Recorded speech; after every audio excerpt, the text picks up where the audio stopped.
I'm Eric from Longbox Review. I'm Peter from the Daily Rios, and this is episode 31 of Eric and Peter's Legion Project Podcast.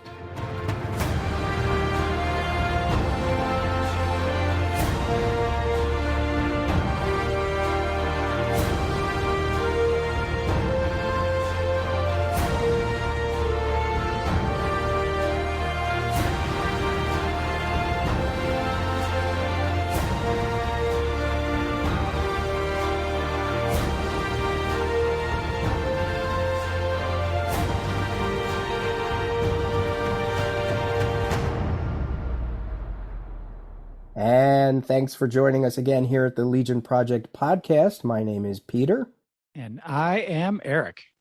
And we are back to talk about Legion of Superheroes issue number 31, the last issue before the big Universo project. Dun, dun, dun. Our namesake. Yes. I can't wait till we get to that episode so we can talk. So we talk once again about the idea behind the Legion project and how it all comes from the Universo project. Eric, are you well? I am. So How about yourself? Good. We're here doing this at night. We don't normally record at night. We used to, Mm-hmm. in those days when I lived in Philly and the ambulances used to ride by in lovely South Philly. So we're doing another night recording. I have to start off by saying that I have been thoroughly enjoying our Zoom approach to this. I think it's made the episodes better. I hope I'm not jinxing it. But just, being able to see you and react and it does. We're still doing the podcast thing, still putting it out audio. I'm a mess. There's no way this would be video tonight, but it does. I've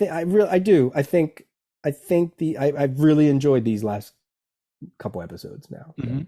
No, I agree. I have done video interactions for my own show, mostly on Skype, and just being able to see each other react, like you said, feed off of each other. It's always great. Plus, it's just nice to see the person that you're talking to. And I apologize if you can hear my mic moving around. I've been noticing that on a couple episodes, so I have to be careful of that. So this is episode 31, Legion of Superheroes, issue 31, and obviously we're going to take a look at some other things as well. These are all comics that came out in November of 1986.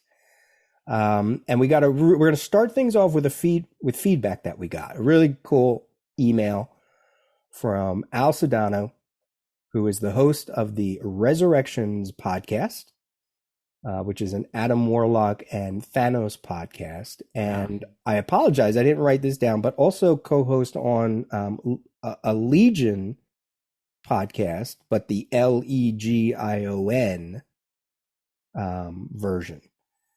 So I'll quick look up that information. I didn't write that down, and then share that with everybody.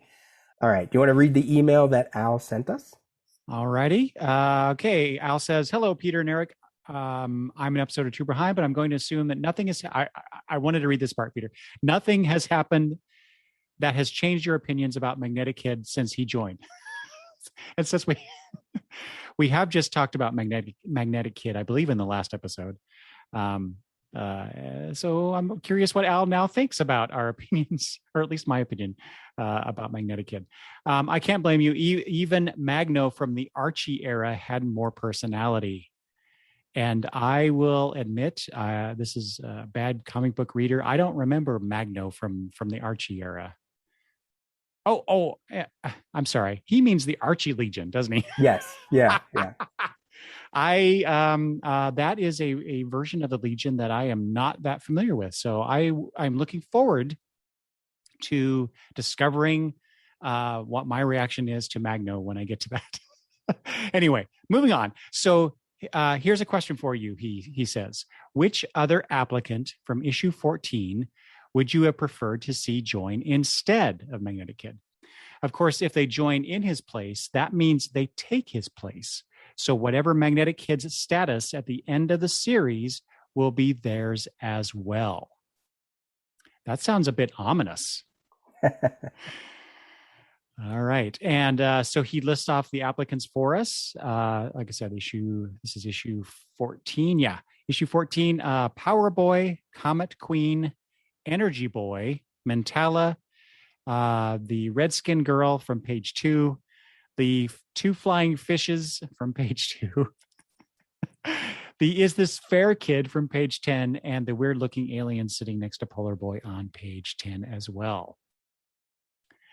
He concludes here, I remember there being more rejected applicants, but we really only get names and powers for 4 of them. Oh, well, still curious to see who you would pick. Long live the Legion Project podcast. Al Sedano. Now, from his list, did you pick who you would rather? Oh, I went down a bit of a checklist type situation with all of these characters.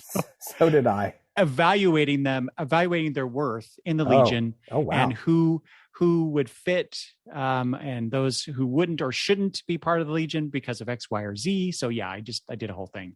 Interesting. I added to the list and because there were a few that showed up in the issue before, where they were like, hey, we want to be applicants. And Block was like, okay, wait. Oh, that's right. Remember that little scene, right? Yes. And then I also looked at the covers a little bit more.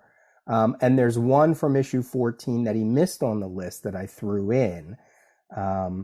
So the ones that I added to the list were, first of all, Dev M, because he was put into the roster, the running in issue 14. But then somebody said, oh no, he'd rather stay with whatever that group is. Remember that Batgirl character, right? There was a Batgirl designed character by Steve Lytle, and there was like 1 or 2 other little characters floating around. So I put all of those into the mix. I'll start with mine. Yours is more in depth. It sounds like I was almost going to go with Devin, but he's redundant, right? If you already have Superboy, if you already have Mon-El, if you already have Ultra Boy, yeah. Mm-hmm. I like his personality, but it's not that far off from like a Wildfire, Timberwolf sort of, I could see that. Yeah. So I cheated and went with whatever that Bat character is, because I don't think there's ever been a Batman Batman-esque character within the Legion. We've had Superman. We've had, eventually we have like a Flash. They even threw in a Shazam type character later on. But we've never had some of the other, like John Jones has popped up. Martian Manhunter has popped up throughout the Legion history.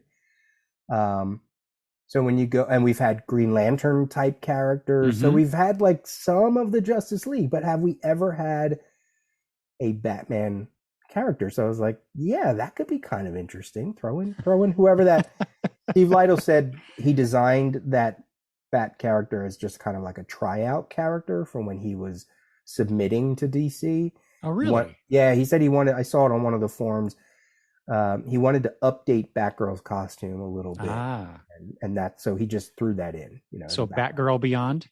Yeah, right. Batgirl of the future. So my choice would be the Bat character. Oh, okay. Yeah, it's interesting. I like how you list all of the Justice League analogs that we've gotten over the years or will get in future versions of the Legion. But there's one major Justice Leaguer that I think is absent from this list. Wonder Woman. We haven't had a character like that, which seems rather conspicuous, doesn't it? Right. Well, okay. So, what do you just want me to give you my choice for? Yeah. What would your choice be? Okay. If you had to replace. Okay. So, well, okay. I want it to be Comet Queen because I like her personality, but I eliminated her for a reason we can get into if you want. Who I chose is this Fair Kid. and has nothing to obviously nothing to do with his powers Right. because we don't know what his powers are, right? Which is this is kind of a cheat because when I first went into this, I was evaluating their abilities and how that would fit in with the Legion, or are they redundant, like you said? Um, but I thought it would be really interesting to have someone who appears to be much younger Yeah. than the other Legionnaires, and how that dynamic would be played with. Right.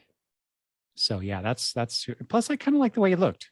Yeah, that's interesting. So, and that's a character that then he took over to Marvel and called him Munchkin for some other. Oh, really? Yeah, he took a whole bunch of different characters, and it was some, I don't know if it was Marvel Comics Present. We talked about it in a previous episode.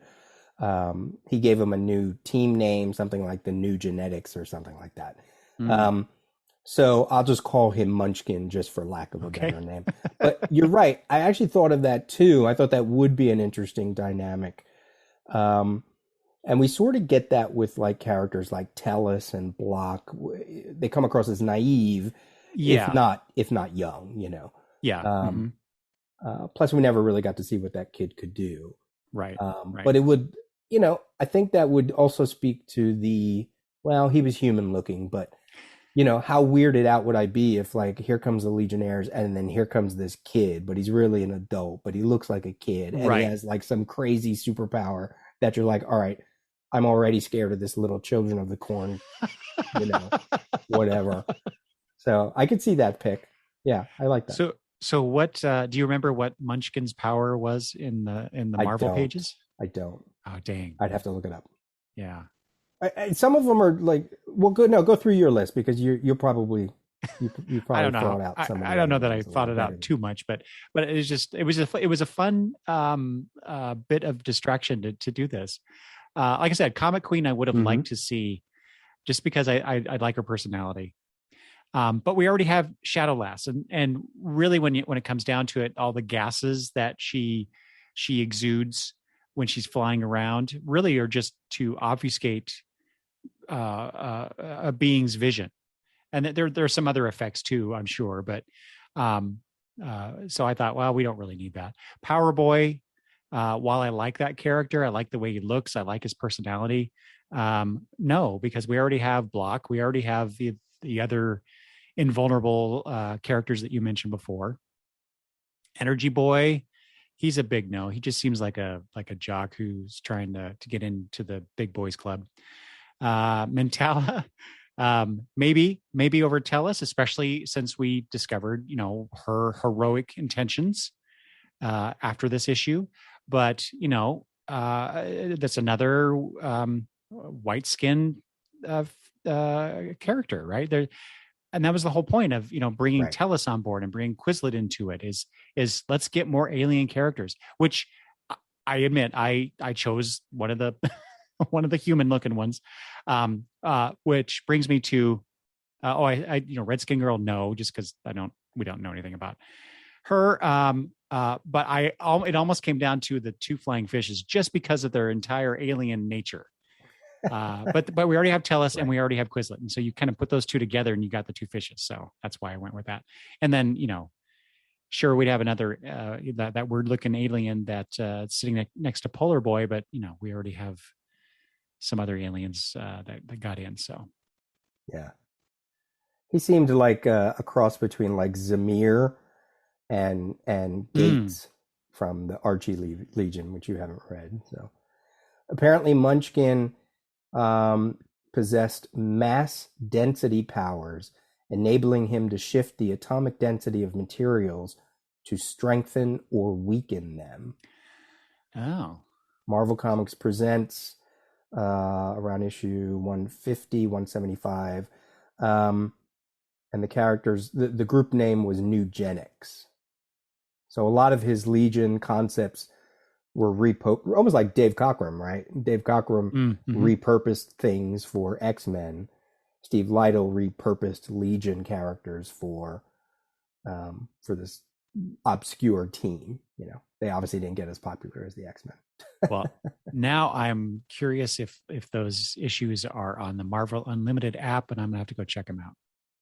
So that was a really great email. I love that Al is right in on our love hate relationship with Magnetic Kid. It's only going to get worse from here. Uh-huh. Yeah. I was looking at the letter column in the future issue for issue 31, and there is the results of the Legion election in there as well. And we'll talk about that when we get to that. Yeah. But Magnetic Kid doesn't fare very well. No. He's no cosmic boy. That's for sure. So if you want to send us email, you can do so, Peter at thedailyrios.com or longboxreview@gmail.com.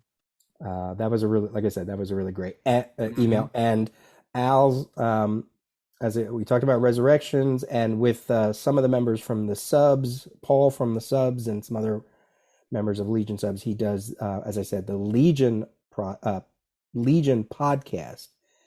LEGION POD which you can find over at resurrectionsadamwarlock.tumblr.com, or you can find at paulfrench.ca. So, thanks, Al. Thanks. Yeah, thank you. That was a lot of fun. More of those. Come on, listeners. Let's give us more stuff like this to throw in our episodes. Or we'll just have to do it ourselves, Peter. That's right. Okay. Are we ready to talk Legion of Superheroes issue 31? Issue 31, yes. Let's do it. All right, issue 31, Knights in Shining Armor by Paul Levitz. Greg LaRocque and Mike DiCarlo are the artists. John Costanza, Carl Gafford, Karen Berger, the usual gang, with a cover by Steve Lytle. This issue is about the following. Sensor Girl recalls her first Legion adventure as Projectra with guest stars Karate Kid and Ferro Lad. Sensor Girl visits the Hall of Heroes and talks to her husband Val. She is interrupted by Invisible Kid, who tells her that the hall is a special place. As he says, it makes one feel more humble, and that he sometimes speaks to his predecessor. She then offers to tell him a story about the original Invisible Kid and herself. In the past, Princess Projectra is on her first solo mission to deliver a package containing asteroid mining specifications on behalf of RJ Brand. As she does so, Black Mace arrives to take the package. A brief fight ensues with Projectra losing. She calls Legion HQ for help, and Karate Kid and Ferro Lad answer her call. They find and fight with Black Mace's partner, Garf, but the struggle is cut short when Black Mace captures Projectra. Karate Kid, however, saves her, and the groups fight once more. Unfortunately, the Legionnaires end up having to let them go in order to save some bystanders. Fortunately, they have regained the specifications. Woo-hoo. After they return to Legion HQ, leader Invisible Kid congratulates them on their teamwork. That night, Black Mace and Garf attack Brand's plant in an effort to reobtain the mining specifications, but the three Legionnaires, now working more effectively as a team, are able to capture them. And finally, in the present, Sensor Girl concludes her story and discovers Invisible Kid has fallen asleep.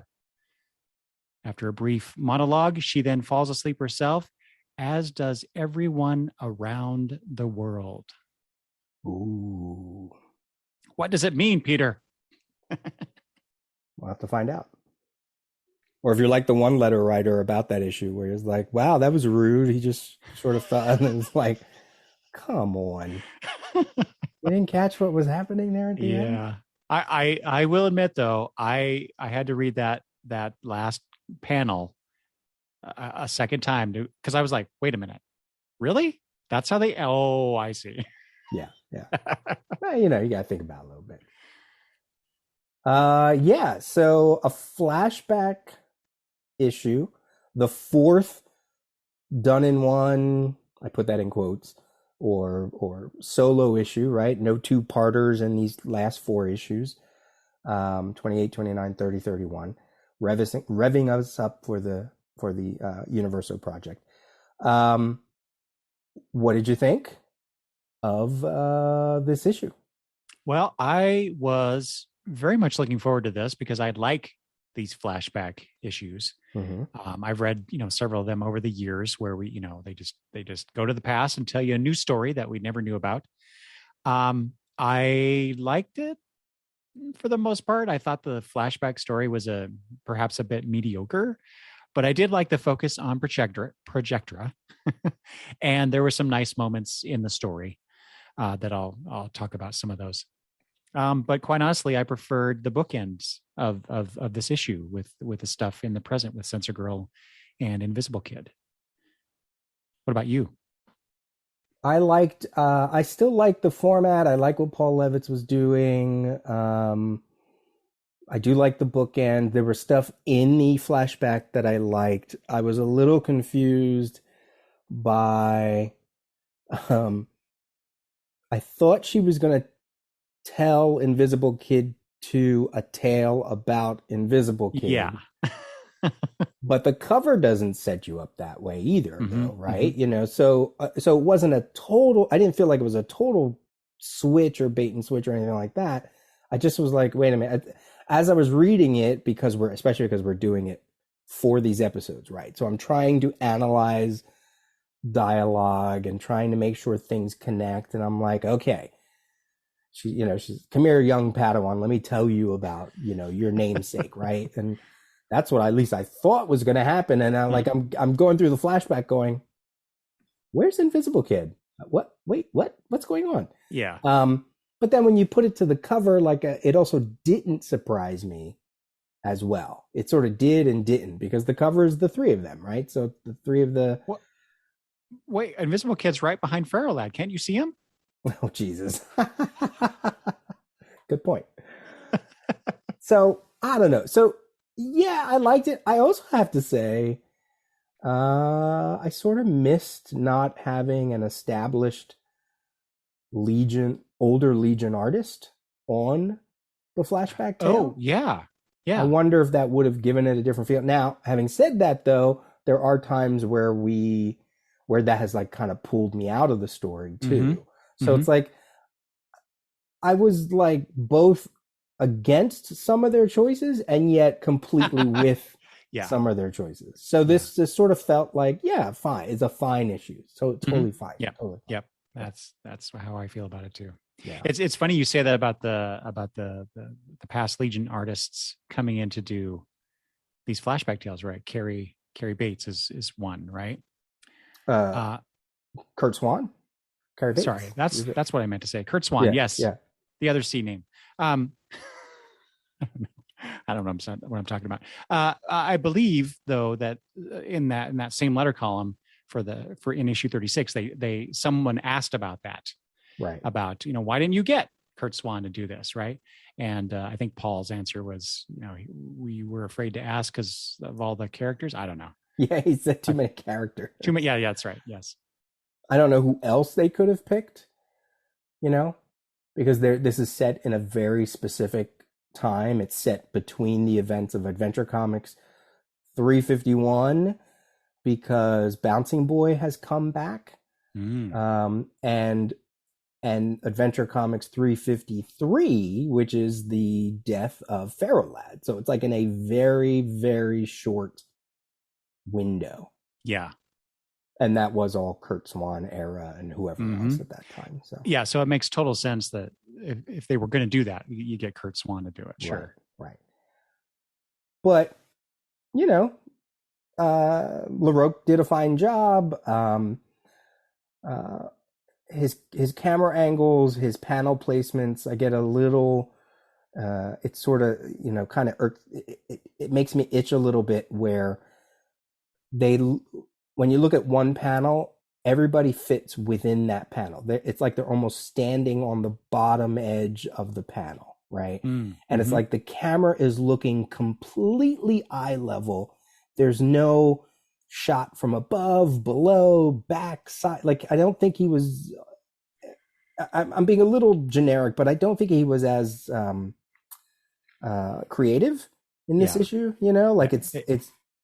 It's like he took a step backwards, because I've been complimenting him these last few issues on his artistic work, right? And this was I did not except for maybe one page, there was nothing here to really crow about in terms of the art or the panel placement, or like you said, camera angles and all that stuff. So it was, but then again, maybe he's trying to, and I'd have to go back and look, so I'd compare, but maybe he's trying to evoke that era. Maybe in the way that, in the way he's putting things on the page. Sure. And look, he's a workhorse. He's getting these issues out. Paul Levitt says in a later letter column that delays are not their problem at this point. Like, they are right on track. So he's putting out these issues, and creativity or risk taking is not necessarily one of the tools in his box. So I read a review that people just do not like this era of artwork. And while it may not be Lytle and it may not be Giffen, I also don't think it's terrible. I don't think it's it's not taking away my enjoyment of this book in ways that sometimes when I read a review like that, I'm like, wow, they really just don't like this. And I think it starts to feel like, well, they are just trying to relive Keith Giffen or Steve Lytle. But both of those artists haven't been on the book for over 10, 15 issues, So it's like, at some point you just got to give over to it, or just stop reading it, number one. Whether you're a longtime fan or not, So no, that part of it sure, maybe I walk away and go, okay, I could see how this could be different, but it's not making me hate these issues. No. Yeah, not at all. Let's talk about the cover. Steve Lytle with a little retro throwback, a blast from the past, an all-new untold adventure featuring, as you mentioned, Princess Projectra, Karate Kid, Ferro Lad. I wrote here in my notes, retro throwback, but also so interesting to see these characters in these forms and that in these designs, because it does feel so far removed. First of all, you put Ferro Lad in, okay. Yeah. Clearly this is evoking not just an era from 2-3 eras ago, but almost like 4, 5, 6 eras ago, But Karate Kid's design, the way I think Lytle does pay attention to the feel of that. Even though you barely see all of them, the feel sort of feels very retro. So whether it's the faces, the I don't know what it is. It felt that way. What do you mean by the retro? Because obviously the look of them, I think he nails that pretty well. Yeah. For how they did look back then, but everything else about the composition of this. Okay, so it's clearly modern. Yeah. Oh yeah, for sure. But this is probably, we just talked about the LaRocque being the workhorse and maybe not so imaginative. This is probably my least favorite Steve Lytle cover. Oh, interesting. Because it's just a collection of body parts to me, really. Mm-hmm. You got your faces, you got a couple arms, and you got this weird extreme close-up of Projectra's eye. Mm-hmm. And there's not much else of her. I mean, you see a little bit at the top of her head, but that's it. It's like, what was the point of this? I took it as they are coming at you, right? Like, these are 3 characters, especially if you put it in context with the story, like the second or third. When these 3 characters are coming at you like this, okay, maybe you better be a little worried. And the thing with Projectra, you could let me get a little heady with it, right? Like her powers are totally based on the eyes, the visuals, the senses, Plus she's also telling this story, so it's like from her point of view, yeah, and you barely see it, right? Like, it's I could sort of defend it in those terms, but it's really just the artist's choice at some point, and whether you like it or you don't like it. I also got I also kind of keyed in on the eye. Of course, you can't help but key on hers, but if you look at it, it's almost, I think the eyes are almost in line with across the 3 characters at an angle, right? So there's some.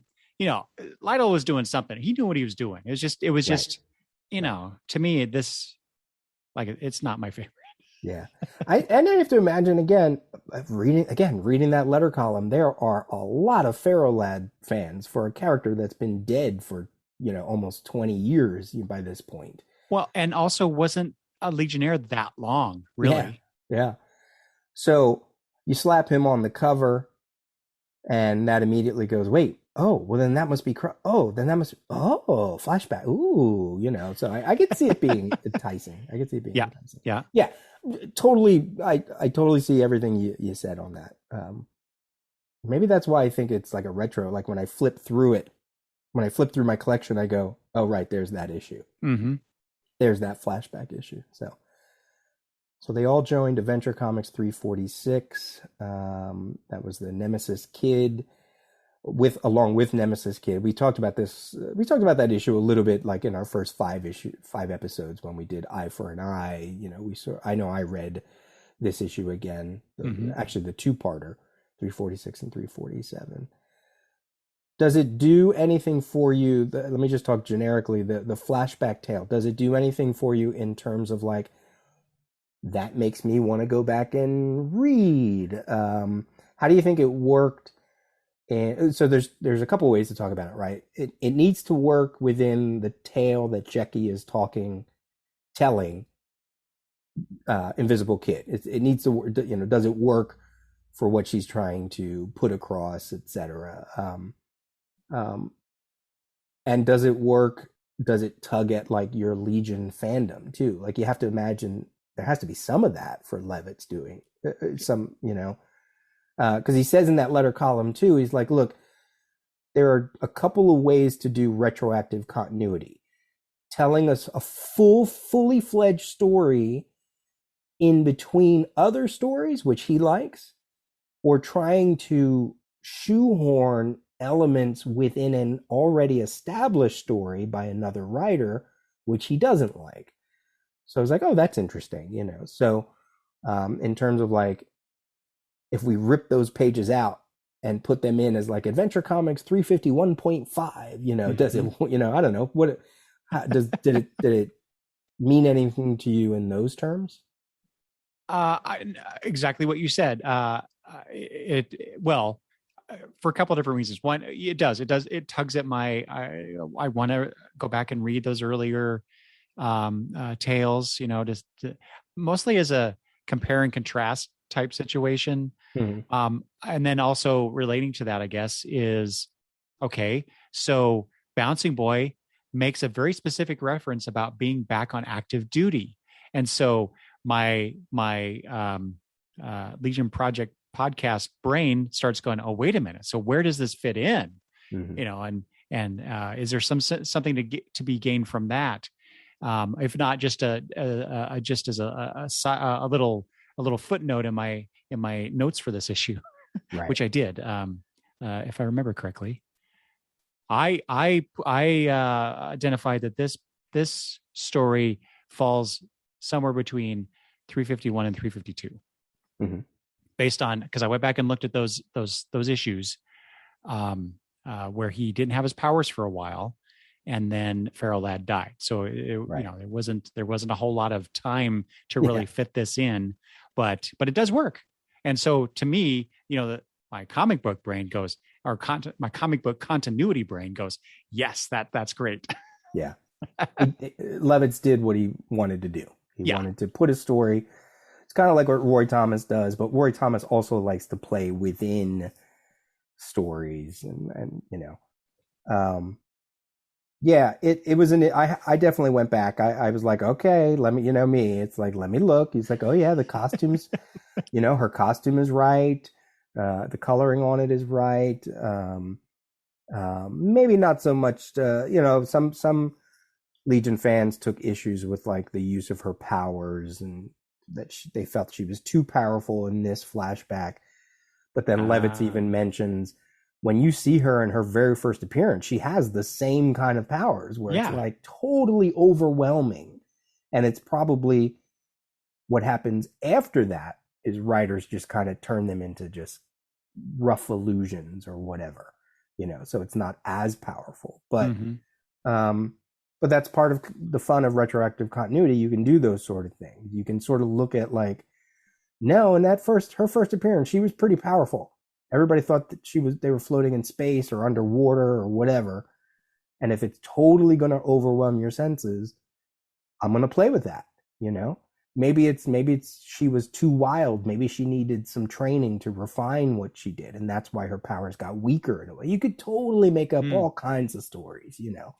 And then flash forward 20, 25 years, and he's taken that concept and turned her into Sensor Girl. Right. So it's still about control of your senses. Right.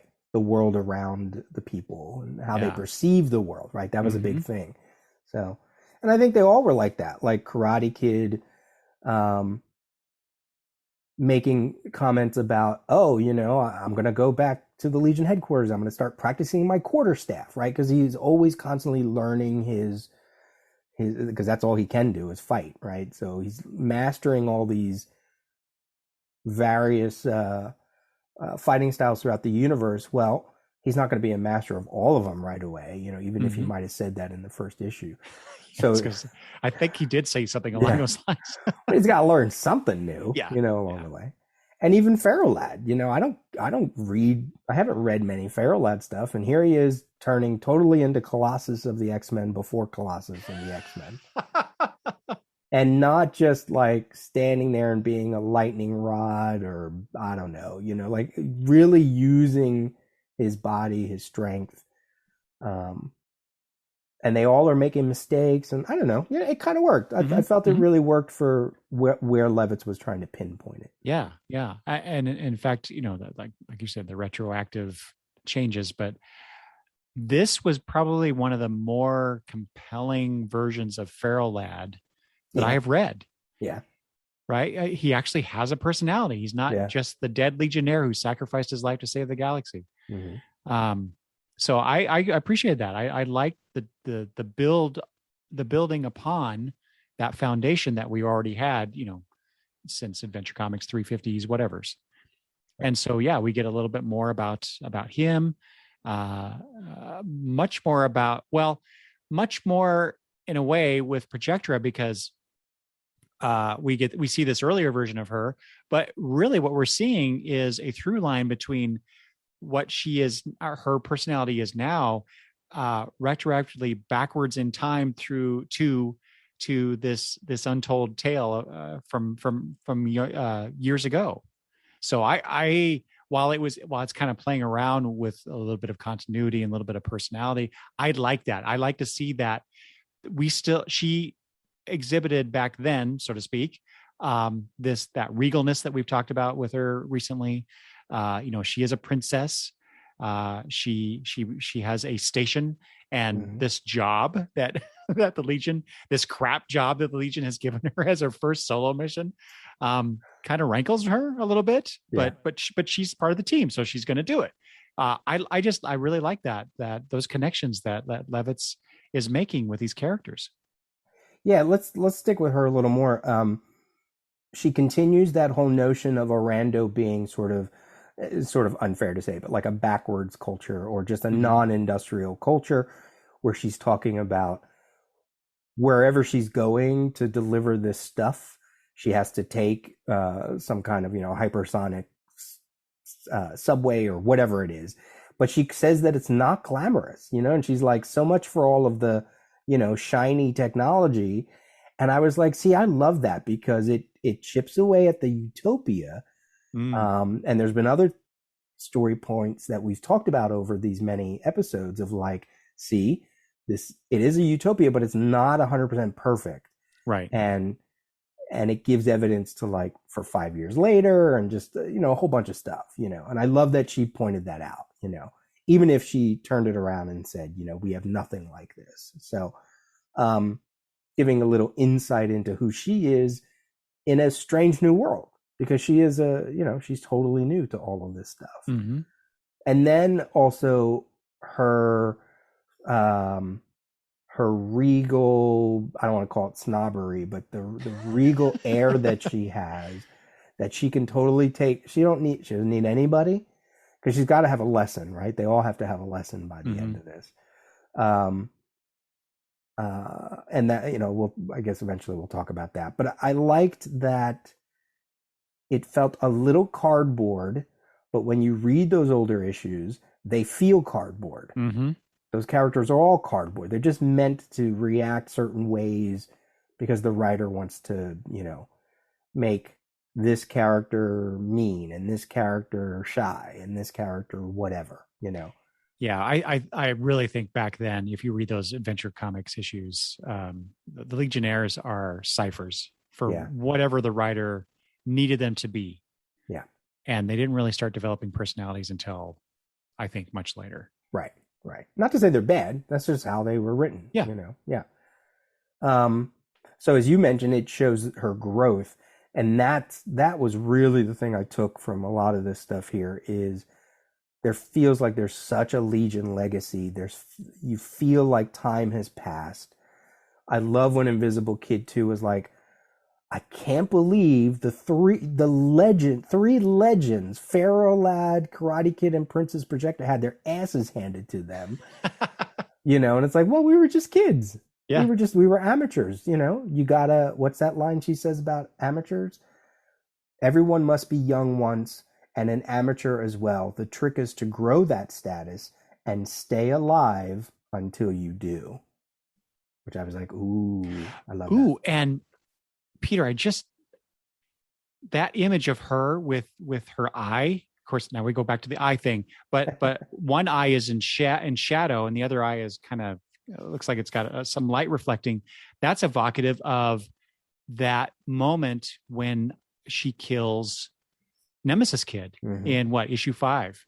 Yeah. Right? It was just focused on her face. Yeah. Yeah. Wow. I wonder if that was intentional. And it could be a reflection back to her husband because he's not alive. Ferro Lad, he's not alive, for very different reasons. So that whole thing about legacy, Invisible Kid 2 is all about legacy. That's all he ever talks about is Lyle Norg. So yeah, lots to sort of parse from all of that.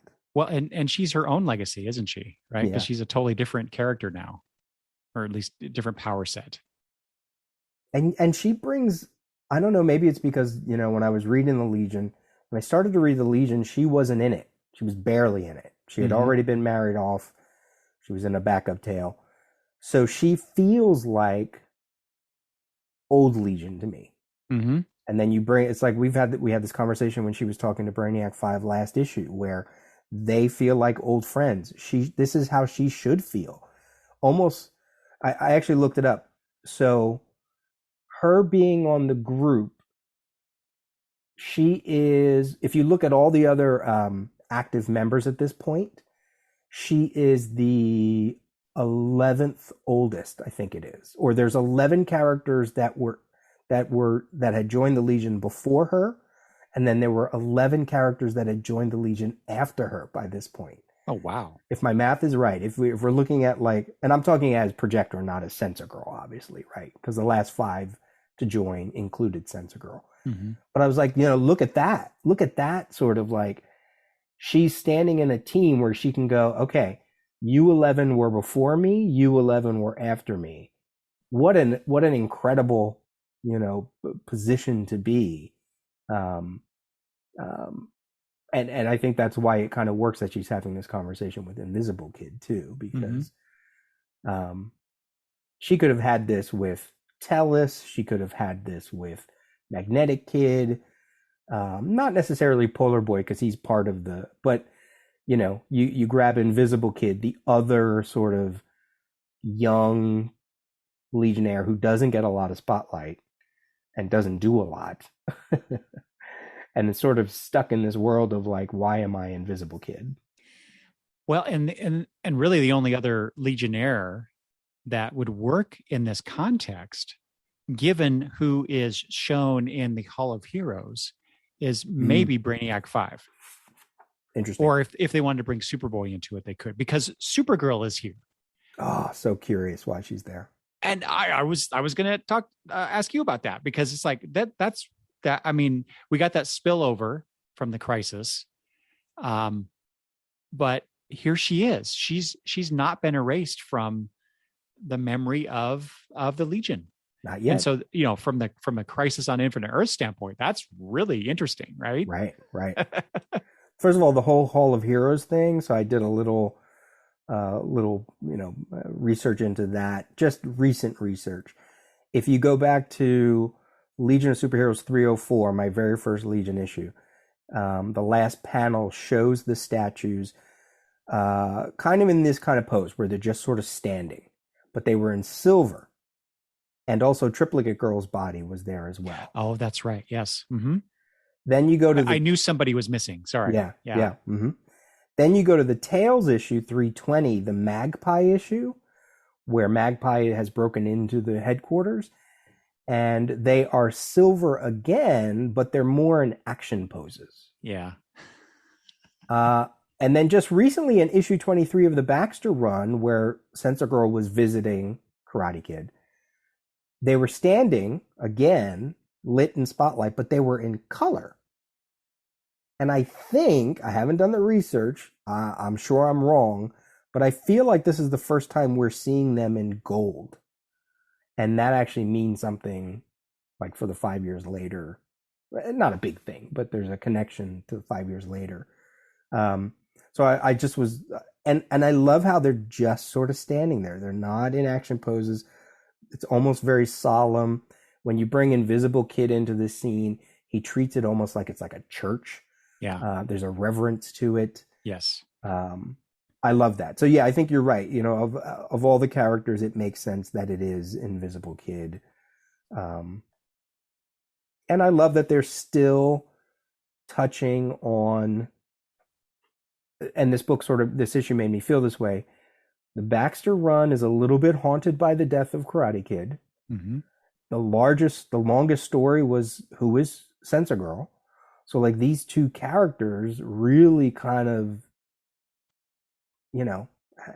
are just hovering over this entire run. Yeah. Along with many others.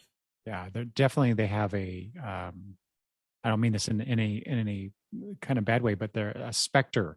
They are like the specter over the Legion. Yeah. That's interesting. Yeah. And did you catch this? Invisible Kid, since we're talking about the death of Karate Kid. I thought this is interesting. He says it's only been months. Yeah. Since he died. And so, this is now nearly 30 issues later. But that's only been months, whatever that is. But that, less than, I would say, obviously less than a year. Mm-hmm. So somewhere between 1 and 12 months, right? So that's interesting, the timeline that we're talking about, given all of the stuff that's happened. So Jackie grieves and deals with her royal status during this whole time, and then transforms herself into Sensor Girl and contacts Saturn Girl and joins the Legion and all in a matter of months. Yeah, that seems too short. Yeah. I wasn't a fan of that. I ignored that. I was like, no, I'm going to ignore that. I'm going to ignore that. I think that's a good choice. I mean, you could sort of make that argument because, with the Legionnaires that got trapped in limbo after the Legion villain war, I mean, that took us all the way up to like issues 8 or 9. Mm-hmm. There weren't so many 2-part stories by that point. It was kind of like some done in ones here and there. Then we get the tryout issue. So, I mean, I don't know. Like I said, I just sort of said, no. Because I feel like the Legion, I wrote in my notes here, there's always like a sliding scale when you read comics, right? Like, 12 issues of one comic is not a year's time, usually. Right. But I feel like with the Legion, there is time that has passed because you clearly have characters who are older than other characters. And there's no way Saturn Girl, Lightning Lad are still, first of all, there's no way they're teenagers. They have to be 20s, if by now, right? Like mid 20s or whatever. So when he said that, so I sort of take the Legion as like the Legion moves a little faster than say like a Spider-Man book or, right. But for a couple months. I was like, no, sorry, Levitz, I'm not buying that. Yeah, I agree with you. It's like that shouldn't work the way it's been presented. But I also like the idea, like you're like that sliding scale, right? It's like, oh yeah, we've got nearly 3 years worth of issues, but really only months have passed. I kind of like that idea that Levitz is calling attention to that sliding scale, although he's not doing it the right way.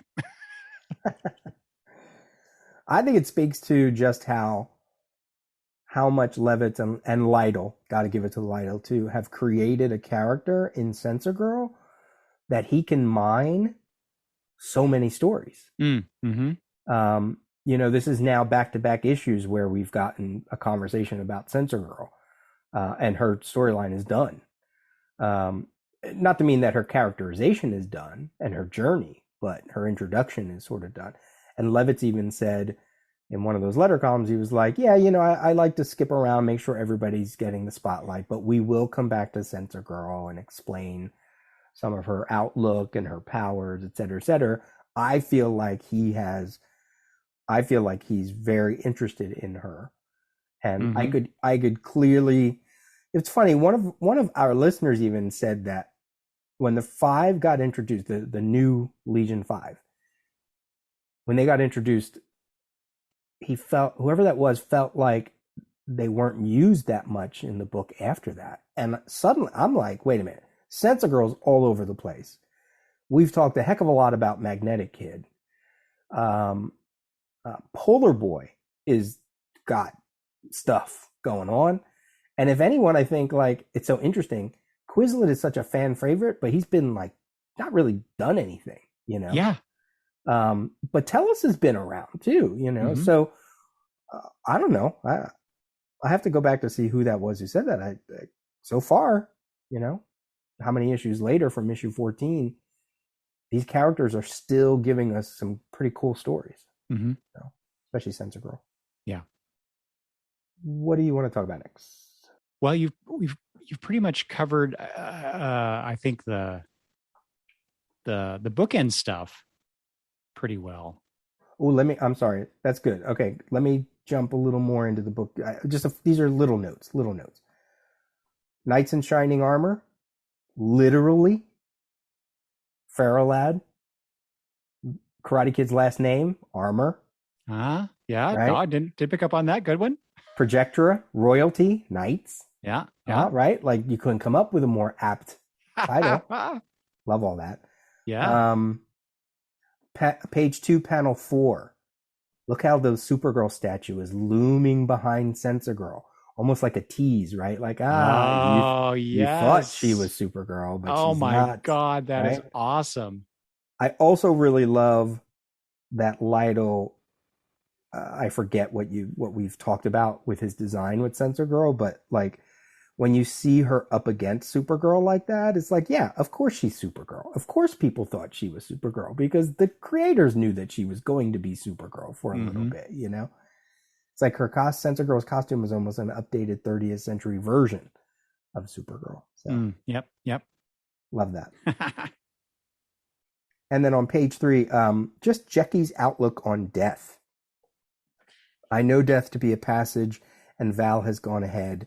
As eternity is measured, I shall not be long in joining him. She also said, "It is a wise man who knows knows there are ghosts in this world and worlds beyond worlds as well." And I'm like, yeah, of course. She's an oracle.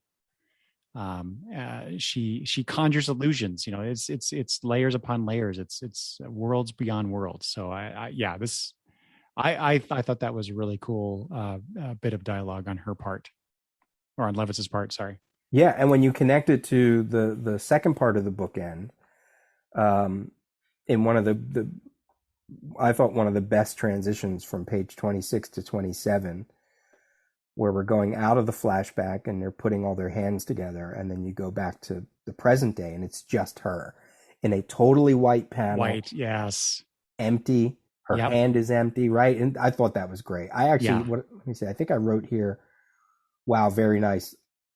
I got a little bit of that, like breath intake like tingle, like, wow, this poor woman. So when you go back to that death conversation, everybody that she joined the Legion with is gone. Yeah. What must that, and she says here, like, the beginning of a beautiful friendship may it last a lifetime. They're all gone. Yeah. One of them at her own hands. Exactly. I was just going to say that. So, yeah. Yeah. That hit me. That really hit me. Yeah, that was good. Okay, there's other stuff that I can say about the second bookend, but I'll save it because it's more about like the universal project. So I guess I'll save that. So what else do you want to talk about here? Well, okay, since we are talking about Projectra, I just want to say the cool thing about the flashback is seeing her come into her own. As it's while she doesn't do it on her own. I mean, that was the whole point to highlight this. The Legion is a team, and you rely on your team members. And once the three of them get together and they start working together, then they accomplish what they need to, right? Which is to defeat Black Mace and protect RJ Brand's property. I guess it's like that. In today's climate, that just doesn't sound good, right? Protecting the corporate interests of your corporate overlord. Anyway, but that especially that page on or that scene on page 24 with her doing her illusions and overpowering their senses, and I just thought that was really cool. Why she didn't do that earlier, I don't know. Just maybe she was unsure of herself.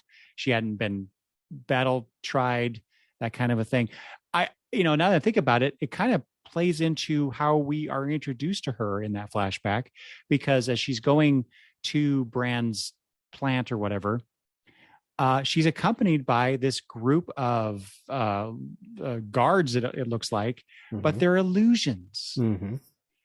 And when I first read that, I'm like, why does she feel like she needs this entourage? And is it partly because that's what she's used to, being a princess? She's always surrounded by guards and by I don't know what the proper term is for royal hangers on, but but maybe that is what the reason is that she doesn't feel confident in this, and so she's bolstering herself up by having these tough looking dudes show up with her, right? Yeah. But then later she doesn't need that. She only needs to rely upon her own abilities and her own skills and those of her friends. Right. Real friends, not the illusion ones. Right. Because she even says, I'll have my guards kill you, but they're not real. Right. So maybe they could, in the sense that they could overwhelm senses or something like that. But, well, first of all, no Legionnaire should be saying that anyway. Yeah, that's right. That was like a red flag. But a royal, I could totally see her doing that. Just like she evoked her royal privilege of murdering Nemesis Kid. Mm-hmm. There are a lot of moments where it's part of the flashback tale where even though you get accepted into the Legion, there's probably still a learning curve, right? They don't just all spring out of the gate and they're all, Superboy all of a sudden, morals and whatever.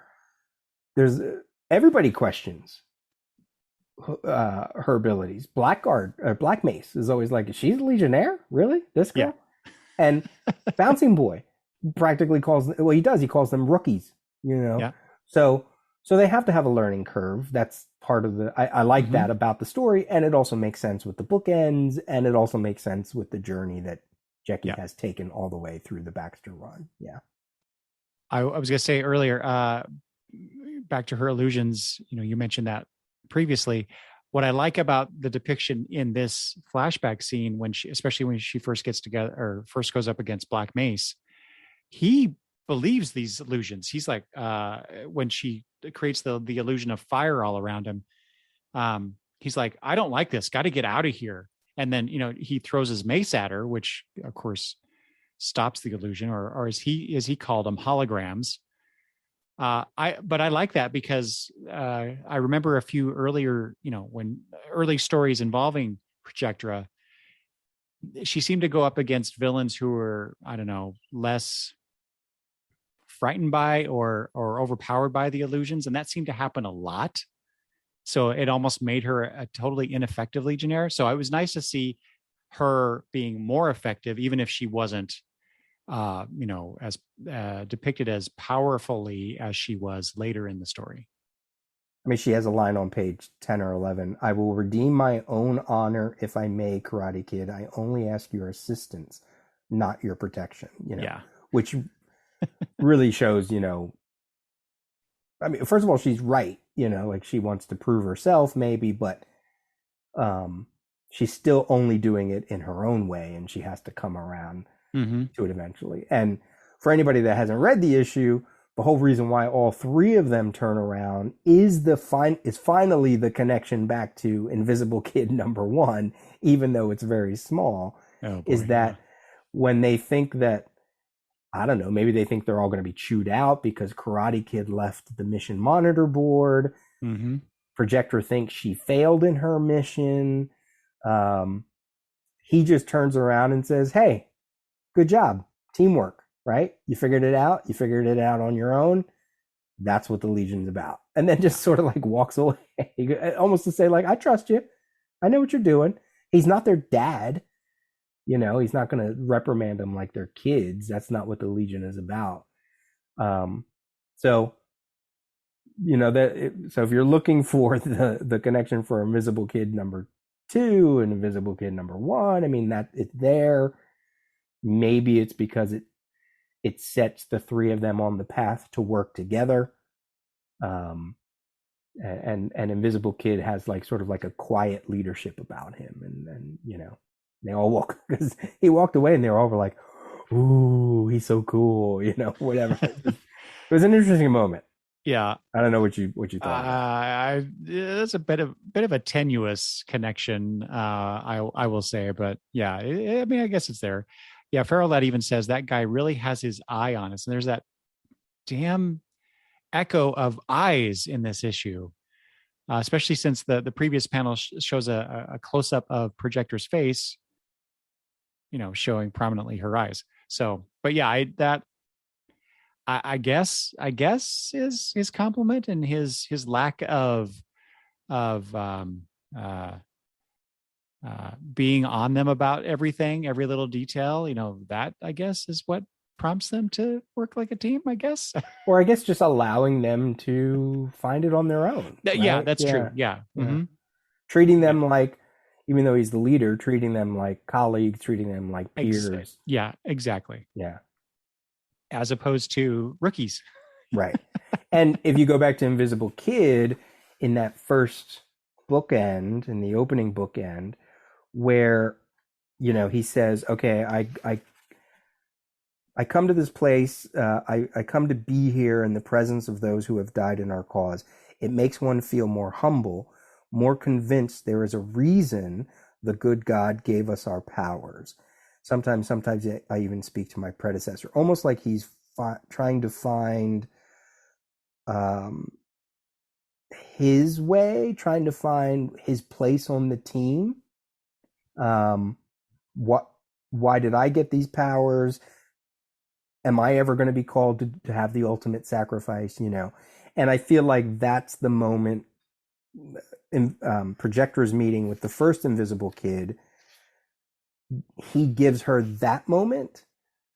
He gives her that notion of, this is why you're on the team, to learn to be a teammate because you are who you are. And then that's why she tells the story to him, to Invisible Kid 2, because she wants him to be a Legionnaire, almost like what we've been saying about Magnetic Kid, right? Because later she says to him, this child in a man's body. She can clearly see that he's lost a little bit. He doesn't, and a lot of this I'm pulling in subtext. I'm not necessarily, it's not 100% evident on the page, but I'm just trying to make those connections. Yeah. Well, that makes a lot of sense. I'm glad you say that, because I kind of touched on that, or bounced off that, I guess, a little bit, because Invisible Kid comes across as being very unsure of himself, and that has always been part of his characterization from the get-go, right? He didn't seek out Legion membership. He didn't seek out those powers. Right. He only did it to save his sister, himself, and Brainiac 5 in that annual. Mm-hmm. However, and plus his recent issues with the development of his powers that then was reversed by Brainiac 5. So I told that makes a lot of sense to me. But this whole idea of Jacques being a child in a man's body, I don't get that at all. I've never considered him to be younger than any of the other Legionnaires. He has, more experience than someone like Magnetic Kid, obviously, who I do see as younger than other team members. So I don't understand this coming, or the way that this is being presented, I guess. And then there's something later, maybe we'll touch on about what she says to him, but yeah, less experience perhaps, but not this lost puppy kind of situation, I guess. That didn't quite ring true to me. It seems a little forced in this issue, I guess. I guess it depends on how old he is, right? Like if they're sticking true to their whole Legion constitution and he joins the Legion, then he has to be younger than 18, right? Because that's the thing that Polar Boy butted up against. Right. Sure. So, I always look to like, it is the future. A 17-year-old in the future is probably like a 6-year-old in our time. You know what I mean? Like they seem to be getting younger and younger. Yeah. As we get older and older. So yeah, sure. but is Projectra that much older? I don't know if she's that much. Or does she think or does she feel like she is? I think it could be that. Yeah. I do think she does carry herself a little old, but again, she also had to be 18 at the time of her. But that was 20 years ago in publishing time. Could be. Let's parse it out. Maybe it's about 10 years. So if it's 10 years, she's 27 at least. Yeah. Maybe 26, 27. I mean, she comes across that old, but it doesn't come across the way that she is shown, I guess. Right. So it was 20. You remember when you were 20s, right? You knew the world, right? I guess that's every age. Every age when you're young. Yeah. But no, especially then. I know what you're talking about. That's why the sliding time scale is a little difficult. Look, that's why when we got to 5 years later and like half those cats were like late 30s, I was like, yes, that's exactly right. Like it should be. I even feel like the Trinity is probably in their 30s by now, or very close to it. Yeah. Yeah, because time's gotta go. No, I totally I get what you're saying there. Yeah. So had you encountered Black Mace before this? No. I think this is the first time and maybe even the last time. And this is a story set before his true first appearance in Action Comics 374, Adventure Comics 374. So we're seeing him, even mentions of the Taurus gang way before we even get him in the actual Legion chronology, which I thought was interesting. Yeah, my first encounter with him was in Superboy issue 213, which was like a short extra tale in that issue, and he went up against Timberwolf. And for some reason, I've always liked this character, even though this is probably the second time that I had read him in chronological order. Just something about this guy. So Black Mace is Mick Yardrey, something like that. But he's super strong and has this mace. It's referred to as an energy mace, and his super suit is insulated against it, so he can basically vaporize you with the energy mace, or just clock you unconscious as he often does here. Right. I mean, he just kind of felt like a persuader character. That's true. Yeah. I don't know. I like maces. Maybe that's. Oh, okay. over axes. So I have a question for you. You've read more Ferro Lad stories than I have, I'm assuming. Um, on page 12, Garf, the Kund, um, calls Ferro Lad a monster. Was that part of what people thought of Ferro Lad because of his face covering? Like, I know there's something to do with like some disfiguration or something. Yeah, that has more to do with how Andrew Nolan, is that was Nolan, that was his name. That's how he felt, which is why he covers his face. And in fact, there is one panel in here. I think it's that scene. Yeah, it's that scene when they're back at the HQ just after Invisible Kid congratulates them, and they're talking to Bouncing Boy. It could come across as a miscolor, but you see a bit of his skin through the eye hole of his helmet, and it's green. And so yeah, Ferro Lad has always been, I'm a monster, which is why I cover myself. But I have this power and this ability, so I need to do something constructive with it. So okay, I don't recall anybody treating him that way. So I kind of touched on that too. It's just that seemed like a weird reaction for this kind of a character. Yeah, he's kind of a rough and tumble, maybe a gun for hire type character, Garf. Why would the appearance of a masked guy freak him out like that? That just was weird. I mean, honestly, I think the first Ferro Lad story I read was issue 300, and that was with his brother.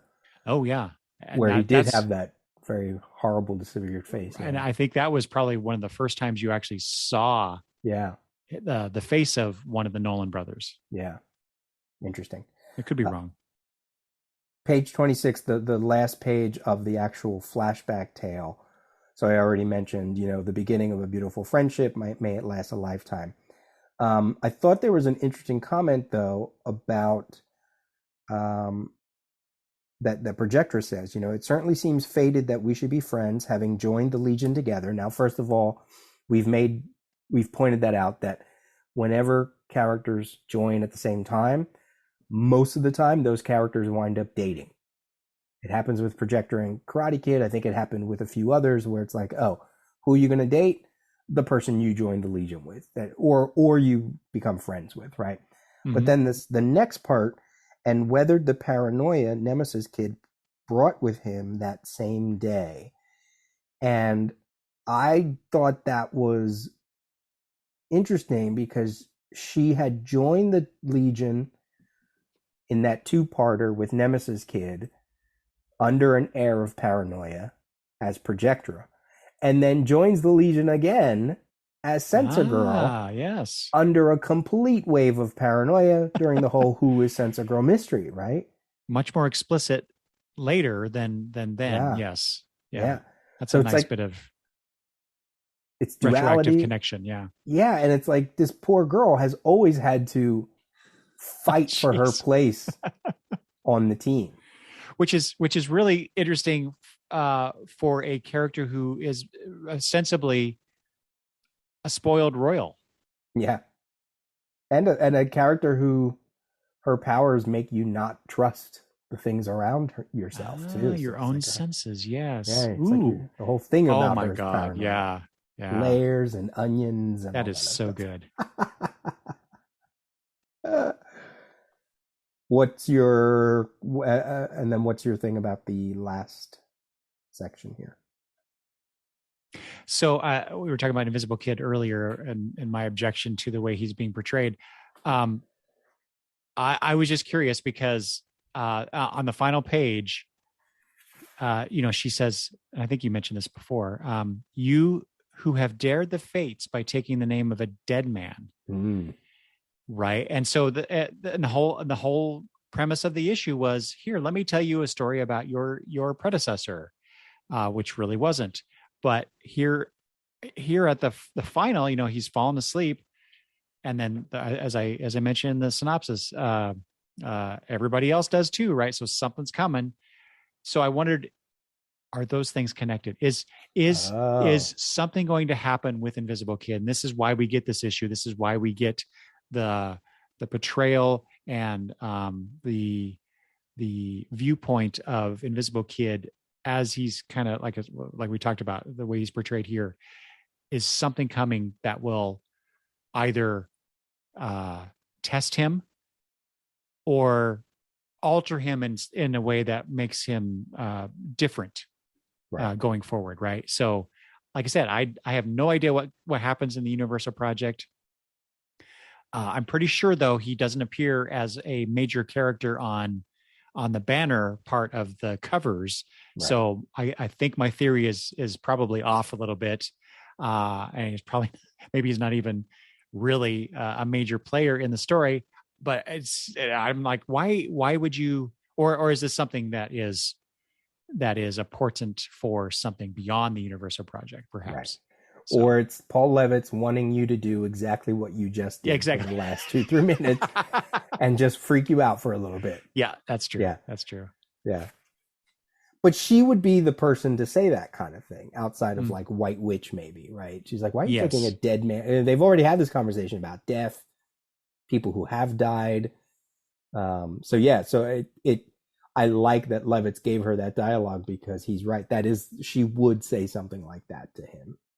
And maybe just, again, to go back to it, like, okay, you took on the name Invisible Kid just because you drank okay, so it was like coincidence, right? But now that you have the name of a dead man, you don't always have to just live up to the name, right? You don't have to do the whole Wally West like he did for the first 3 years of his life, where it was like Barry, Barry, Barry, Barry, Barry. You have dared the fates.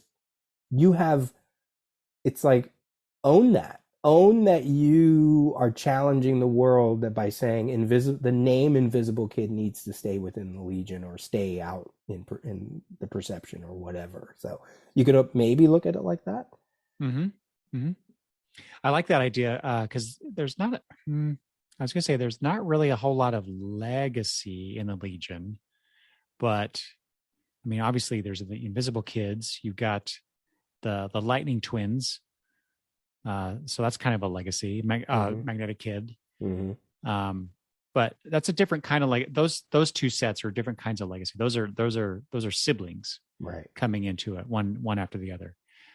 Invisible Kid is probably unique, right? That we don't have anything else like that. So somebody taking on somebody else's name. Yeah. That a lot of the other Legionnaires were very fond of. Maybe in like retroactive continuity, but yeah. Page 27, real quick. Projectra, she says, all these characters have died, saving me again.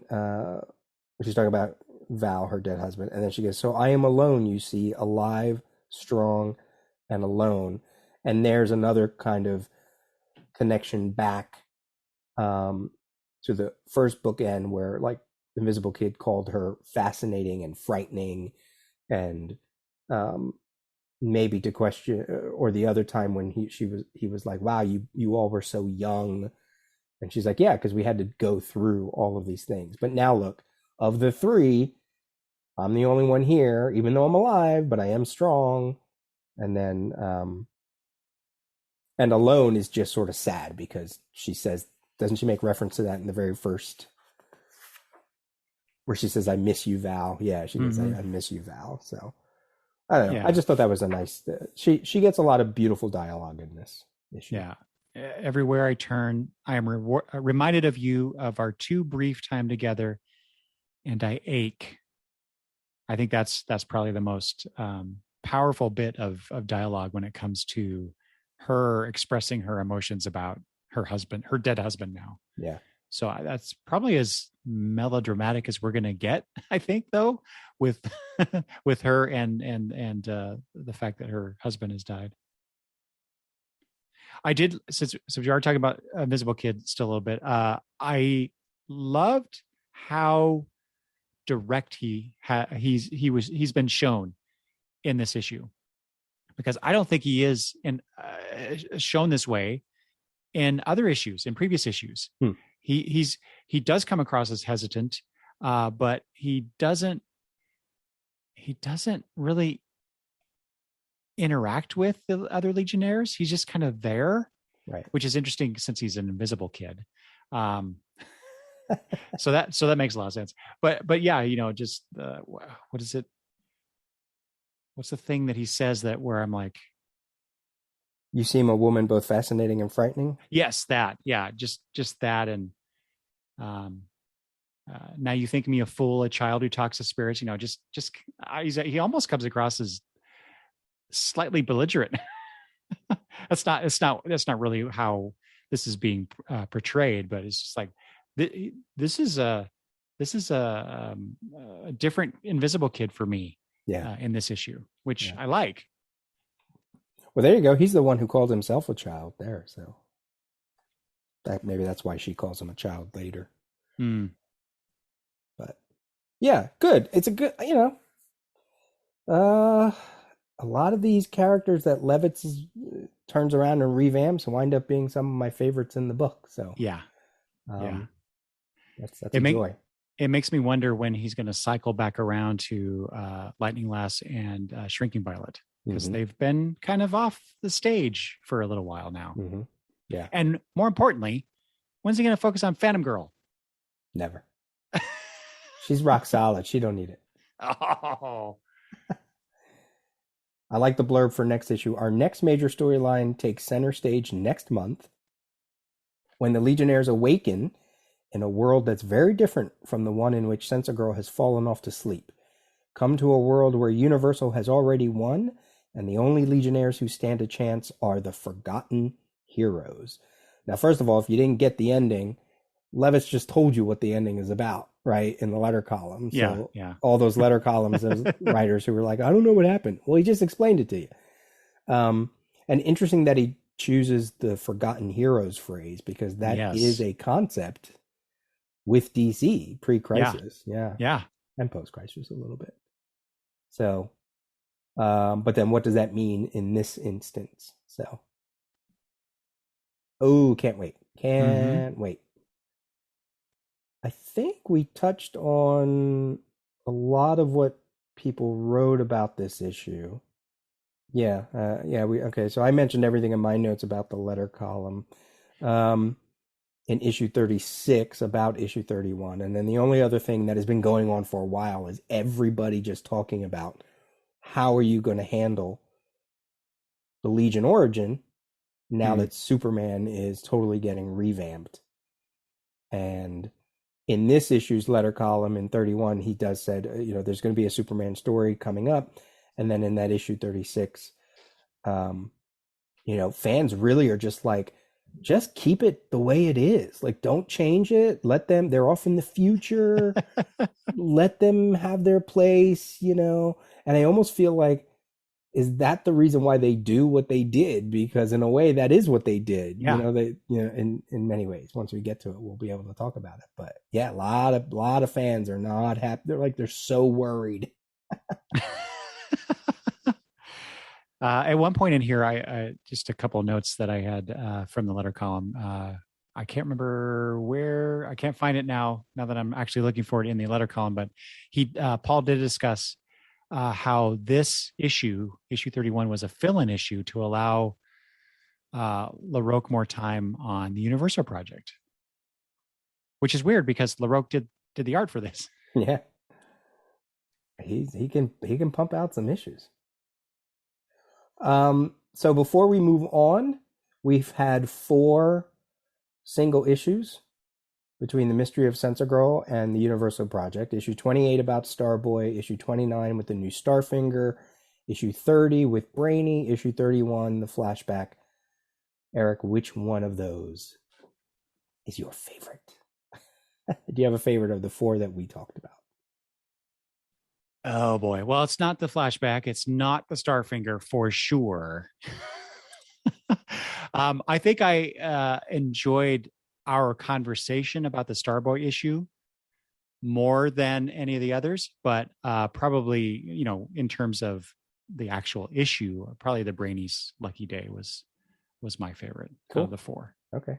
I think I'm picking Starboy just because I don't know. I really went in on my notes in that one Yeah, for some that's reason. Yeah. that's our conversation about that was one of my favorite things about Yeah. that this last set of issues. So Well, and I remember your notes for the Brainy. Like you really gave some good flashback about or content about Brainy in that issue, and kind of you helped put that story into context with like stuff that went on in both of our personal lives. So I can see why that was your favorite. So okay, cool. I just thought that might be a fun little exercise there.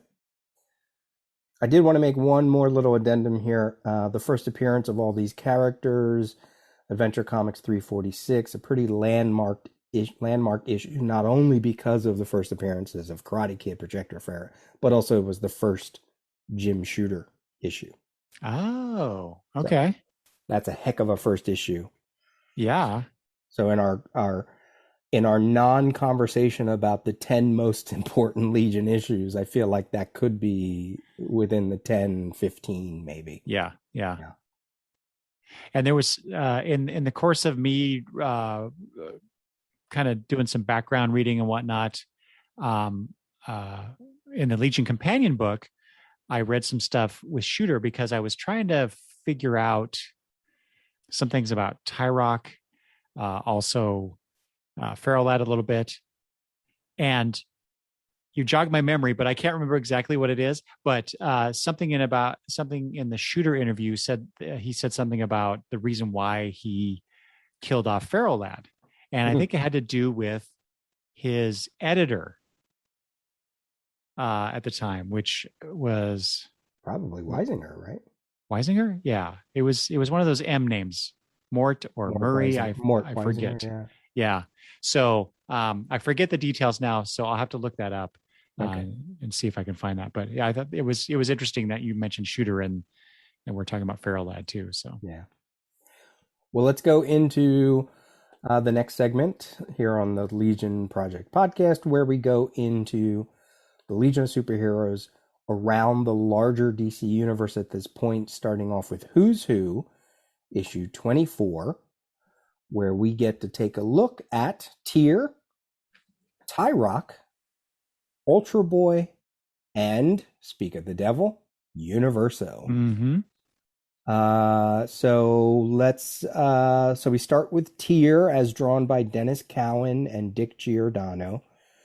Interesting choices there. In fact, I think most of these artists were kind of odd choices or interesting choices. Yeah, yeah. We've talked a heck of a lot about Tyr, unfortunately, not only because of the Baxter run, but because his involvement in Superpowers 3. Yeah. Do you think Tyr will ever get the taint of superpowers out of off of him? Not in my mind. He has the Dave Cockrum look here, but his arm is still a holdover from the toy line, from the Greg LaRocque issues. That's one of the things I did look at because I was curious. Yeah. Is this look more of the superpowers look, or is it more in line with what we saw in, like, say, issue 19? Yeah. And it appears to be more like what LaRocque showed us. Right. But yeah, it's not the robot arm that sentient a robot arm that when he first appeared. So right. And the way Lytle drew him in the Villain War still had that Cockrum look, where the main part of the arm was really just down around the wrist. Yes. Like it was all metal, but the main gun was like lower. Whereas in this Right. one, it's like the whole thing is like pretty a giant, much, yeah. yeah, almost looked like a wrench, if anything. That's right. Yeah. Not a fan. Not a fan. No, me either. And his logo apparently, well, at least in my research, did show up on the Superpower toy line package. Mm-hmm. But I don't know if that logo was seen any earlier than that. I can't imagine Tyr would get cover billing anywhere, but I could be wrong. Could be wrong.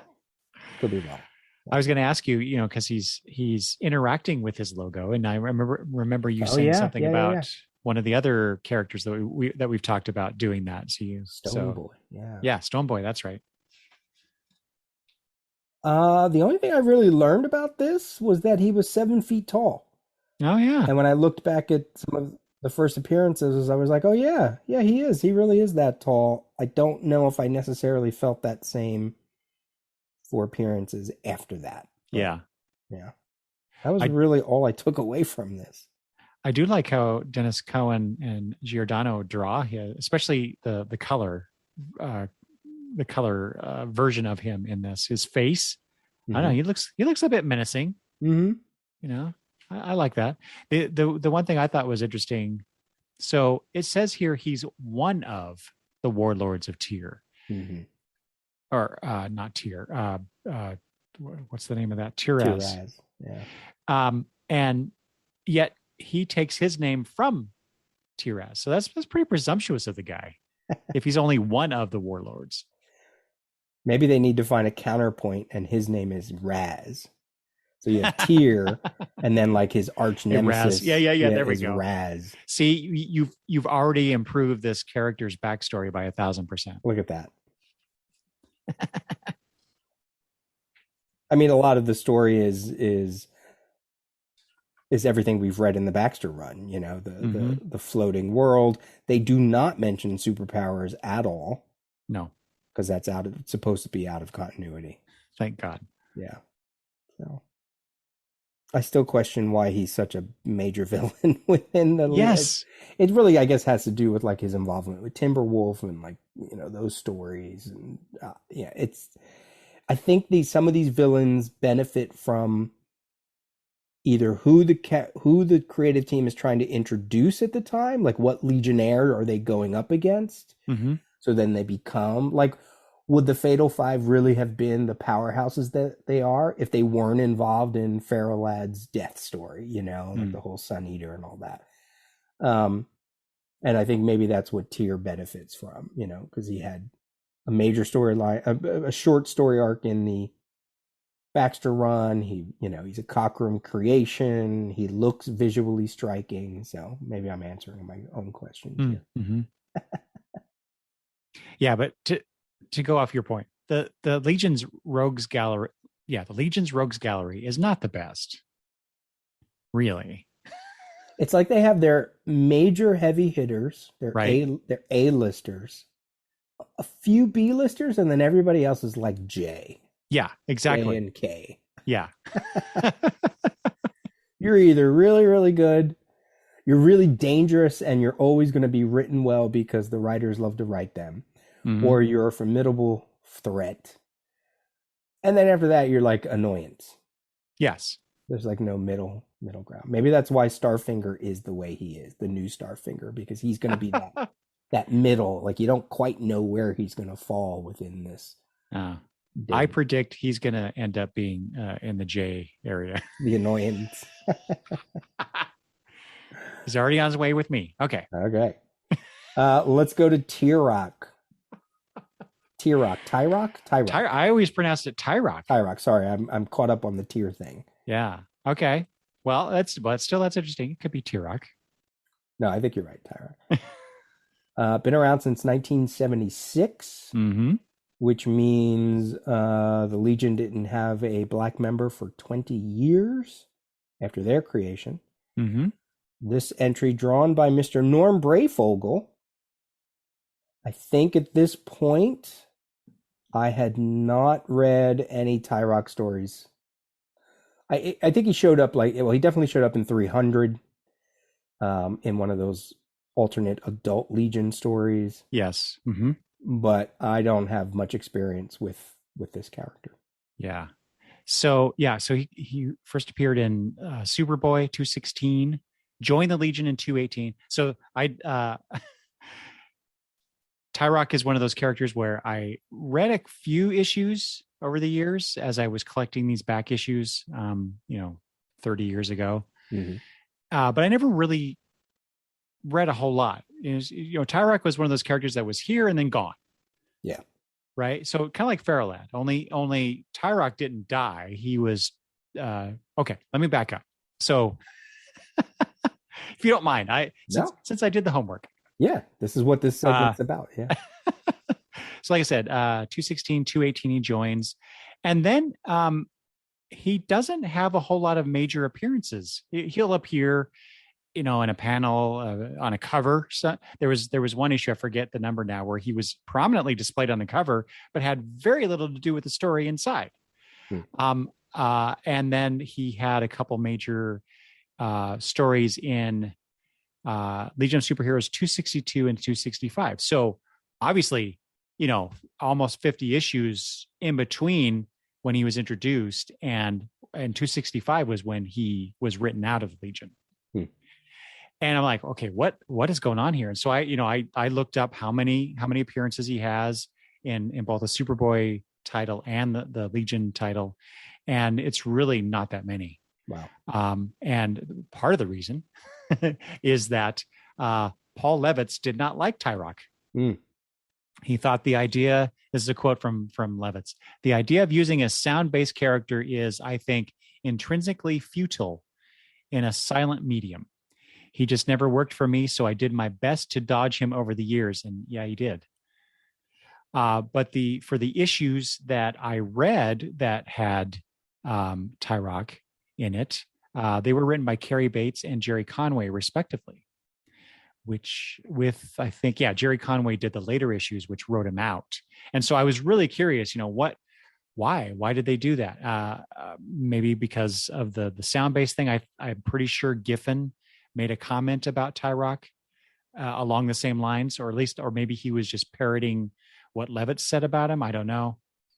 I know Mike Grell, who designed Tyrock, did this design, this vaguely Elvis Las Vegas type outfit with the pixie boots, and not shown here in the Who's Who entry, white gloves instead of the white wristbands. So I thought that was an interesting change on Mr. Breyfogel's part.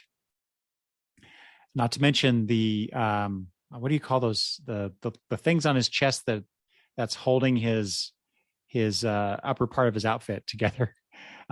Those are much bigger in Breyfogel's depiction than he was ever shown in his actual Legion appearances. Right. So just interesting costume differences. But like I said, Mike Grell designed him, but gave him this design as a bit of protest. And so I have here, this is from the Legion Companion book. Grell's asked, do you remember Tyrock? He said, he laughs. Grell laughs. Yes, one of the most embarrassing superheroes in the history of comics, I think. And what was your part in the creation? I gave him a silly costume. It was somewhere between Elvis's Las Vegas costume and something you would imagine a pimp on the street corner wearing. Oh my God.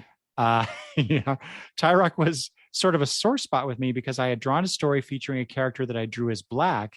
And when I turned it in, the editor was not really happy with it because this character was drawn as a black man. And that's the Soldier's Private War from Superboy 210. Grell to the editor said, we have every other color under the sun in the Legion of Superheroes, but there aren't any black people. I just figured that this was a decent time to put somebody in who was black. And so, Murray, it was his editor, Murray, said, you can't do that because we've never had a black person in the Legion, and now you're going to have one in there who's not perfect. We can't do that. Besides, we're working on creating a black superhero, and he's going to be featured in the Legion. And then months and months go by, and then they come up with the Tyrock story. And so he said he designed him because of that. It was a protest design. He didn't like how this whole thing came out. It's kind of rubbed him the wrong way.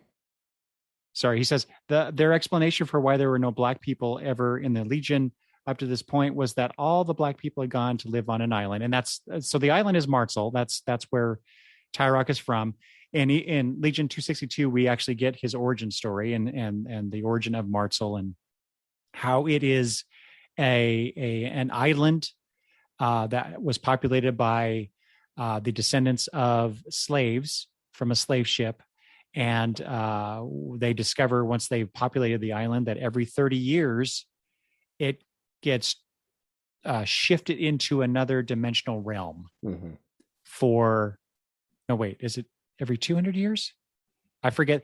There's 200 and there's 30 in this number. I forget which one is which. If it's every 30 years or every 200 years, but something like that. The 200 might be the Brigadoon thing. I know Brigadoon. Maybe, yeah. Yeah, like that it's based on, like the Exactly, yeah. And then finally he says, Grell says, it's possibly the most racist concept I've ever heard in my life. I mean, it's a segregationist's dream. And so he was not happy with this creation. But it doesn't help matters that then he draws him in such a silly way so that writers don't want to use him anyway. So it's like, you're not helping matters. Very interesting that, all right, so he's created in 1976. Banshee had been around for a while over in the Marvel Universe and had joined the X-Men team in 75 in Giant Size. Yeah. So, I don't know. I mean, Black Canary's still around. I'm not sure I agree with Levitz. I think it's a matter of like how you use him, right? Mm-hmm. And I remember I was listening to Julian Lytle on some podcast or another, and he always likes to talk about, in Final Crisis, one of the ways that they wrapped up that story and wrapped up the conflict is Superman's sings, right? He sings out into the universe. And Julian's point is the whole concept of the multiverse is based on vibrations and frequencies. Flash of Two Worlds is the whole thing happens because Flash vibrates differently and winds up on a whole other Earth. And here you have this character who's all about vibrations and powers, and eventually, at least in terms of this Who's Who entry, they start talking about not only does Marzal go back and forth between like Earth and an alternate dimension, but like all kinds of different alternate dimensions, like throughout the entire multiverse. I don't know where that angle comes from, though. Well, yeah, that was the thing that besides, just kind of getting caught up on this old character that I didn't really know a whole lot about. What I got from this entry was they're tying it to the Crisis. And the whole idea of it showing up on alternate Earths is like, that was never shown in the previous issues, especially that origin issue 262. It was either on Earth or it was in this other dimension, and that's it. So, I mean, obviously they could retcon that, but as they have done here. But why put that little tidbit in here, unless they're going to do something with it? Because did Tyrock even appear in Crisis? Ooh, I don't think so. I think the whole point of that was they have to address any other dimension, not just parallel Earths, but dimensions as well. So like Skartaris with the Warlord, Amethyst's other dimension, even Captain Carrot, they sort of said, well, that's safe because it's an alternate Earth, but it's really an alternate dimension. Like you can't have post-crisis, you can't have alternate universes that are a copy of ours, but you can certainly have dimensions that don't mean anything, or that are just dimensions, like, so I think maybe that's why they felt the need to address, but it feels like a little bit overkill. Like, no, I think you were just say that it was in another dimension that is not affected by the Crisis. That's all you really had to say. Yeah. You didn't have to go through this whole thing of like, but it does. What I do like about it is if I wrap it up into this headcanon of frequencies and vibrations, and his power is all about sonic vibrations, and I think depending on the sounds that he uses, it all does different things. Like, I think that could be very interesting. I think it's a character ripe with, you got 3 Superboy clones on the damn team. You can have somebody who screams. I mean, I think it's okay. He has the power to use a variety of sonic effects, expressed as song-like notes, to produce changes in his environment, ranging from the creation of an anti-gravity field that'll enable him to fly, creating explosions, teleportation. The precise limits of his powers were never explored.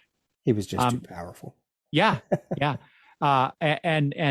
Indeed, his final appearance in Legion 265, the reason that he was had to leave the Legion was the use of his powers weakened the the vibrational strength, I guess, of Martzel, and it was actually going back into that dimension earlier than it should have, and it was his fault. And Shadowlass and Dawnstar almost spent, I think it's the next 200 years. I think every 200 years it appears for 30 years. Okay. Now that I'm thinking about it. And so they were going to be trapped there for the next 200 years. Wow. But he was able to use his powers to again weaken the vibrational boundaries, and Dawnstar was able to use her ability to transport her and Shadowlass back to their space. And it occurred to me when you were talking just a minute ago, when I like to think that maybe this is true. Maybe the dimensional space that Martzel occupies is the same one that Orlando is in. That'd be a nice way to little connection. Yeah. I think he could be a cool character, but clearly nobody wanted to use him. Well, Giffen did later in the 5 year later run. Oh, sure. Yeah, right. But obviously not in the same way that you would use that kind of a character. So right. He gets a little bit of play. What I don't know is if he appeared after they rebooted the Legion in those various incarnations. Yeah, he shows up in a couple different versions. So, okay. Yeah. Well, decades later. They need to get him, Black Canary, and Dazzler all on a team, all on a vocal group. That'd be amazing. All right, let's go to Ultra Boy. Your boy, Ultra Boy, as drawn by another curious choice here, Ron Frenz and Bruce Patterson. Mm-hmm. Character created by Jerry Siegel and Kurt Swan. First appeared in 1962, which means he is older, just shy of a month or two, than Spider-Man, Thor, and a couple months older than Iron Man. Ooh. So, again, give props to some of these long-running Legion characters. And he's the better of all of them. Oh. What did you make of this entry for one of your favorite characters? Okay, so I've constantly talked about Ultra Boy being my favorite. For some reason, even though he's a Superboy clone, I just love the idea of this guy who has the powers of Superman, but only can use one at a time. I've always loved that idea. Also, did you notice that he is front and center on the cover? Yeah. That was a nice little nod to the Legion there, I thought. The thing about this entry, though, that I thought was interesting, I did not know or realize, maybe I missed it, the energy beast that gave him his powers was descended from the Kryptonian space dragons. That's got to be a retcon, right? I have no idea.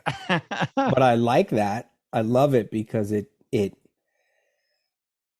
gives a reason why Superboy, Mon-El, and Ultra Boy are always together, you know, and always fighting as a unit. And it kind of makes sense to why Ultra Boy holds Superboy in such reverence, like why the team, the Legion always goes back to the Superboy, and here's that legacy again. So yeah, I don't know if it's a retcon or not, but that was the one notion I took from this.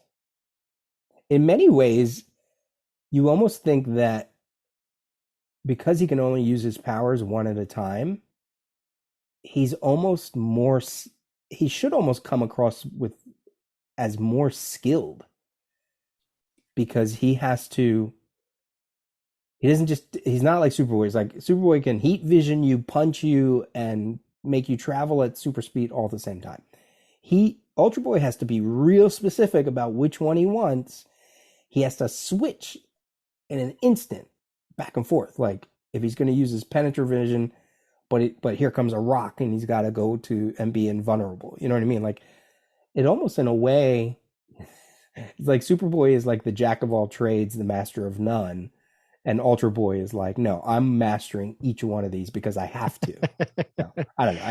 I don't think that's true, but I think that could be an interesting notion. Yeah, I've actually thought of that as well, and I have hoped over the years that we would get a little bit more examination of Joe and his abilities and whatnot. Speaking of what you just said about being better than Superboy Mon-El with the use of his powers, there is that one issue, I'm forgetting the number, where he's framed for murder. It was a Jim Starlin drawn issue, and both Mon-El and Superboy are after him, and he's able to dispatch both of them because he's smarter about the situation he's in, and using his powers in a certain way. So you're spot on with that. Oh, good. I'll have to check that issue out. Do you like his drawing? I like it. So you thought that Ron Frenz was an odd choice for Ultra Boy, or Clearly no history there. It's right. It's just, hey, Ron Frenz, what do you want here? Draw that. We need somebody to draw Ultra Boy. I don't know who else outside of Kurt Swan, but I don't know. Did Lytle not want to take a crack at it? Did LaRoque not? Maybe LaRoque was too busy. Maybe Mike Grell was like, nah, I don't like that character. Well, at least they got Bruce Patterson to do the inks. Yeah. It's good. Yeah. Feels a little Marvel-esque, actually. Like that's almost, true. Almost a little Buscema, almost. Just a little. Yeah. That, yes, I can see that totally. Yeah. And then finally, oddly enough, we end, and the issue of Who's Who ends with Universo, as drawn by Greg LaRoque and Orange Star. Yep. He was too busy doing this. Yeah. Certainly makes sense. Another character created by Jim Shooter and Kurt Swan, and digging into not only his past life as a Legion villain, but also his past occupation as a member of the Green Lantern Corps.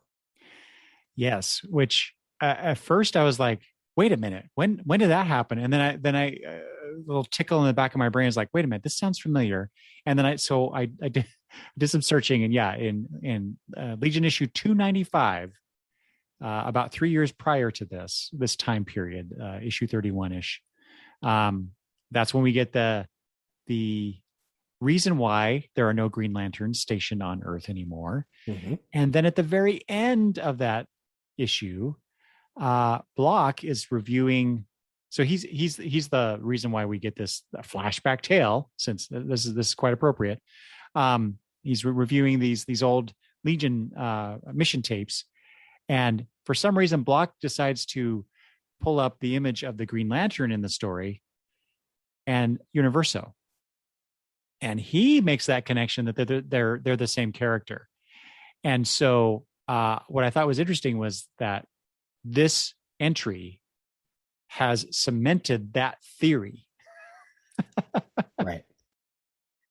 And then of course we get later, there's a connection to the Green Lanterns and this whole situation. So it makes sense. I mean, we knew Ron Vidar before, but I guess we never learned Universo's name in all of his appearances, I guess. Up to that point, he was only known as Universo. Mm-hmm. So, and I guess that we only knew his real name by implication when he announces that Ron is his son. Right. So during that story in 295, when they do call that Green Lantern Vidar, I guess as a reader, they must have started to like go, wait, what? Why is his name? And then Block cements it at the end, or it says it, and then readers must have been like, oh no, that's awesome. So I'm planning on doing a Universo deep dive for our Universo project. Mm-hmm. So I'll look forward to seeing how all of that name stuff plays out, as well as other stuff. Yeah. I love that, first of all, I loved that issue 295. I'm a big fan of that issue. Especially because of all of its connection to the Crisis lore, with trying to discover the secrets of the universe, and it's got the Chronarch in it, and it's got the time, it's all about Time Institute and all that stuff. And you don't why if you mess around with the origins of the universe, it's going to mess back to you. And I love that Universo is sort of part of that. Like, there's a handful of characters that have always investigated the origins of the DC universe, and it's like, oh right, I always forget that that's part of Universo's thing too.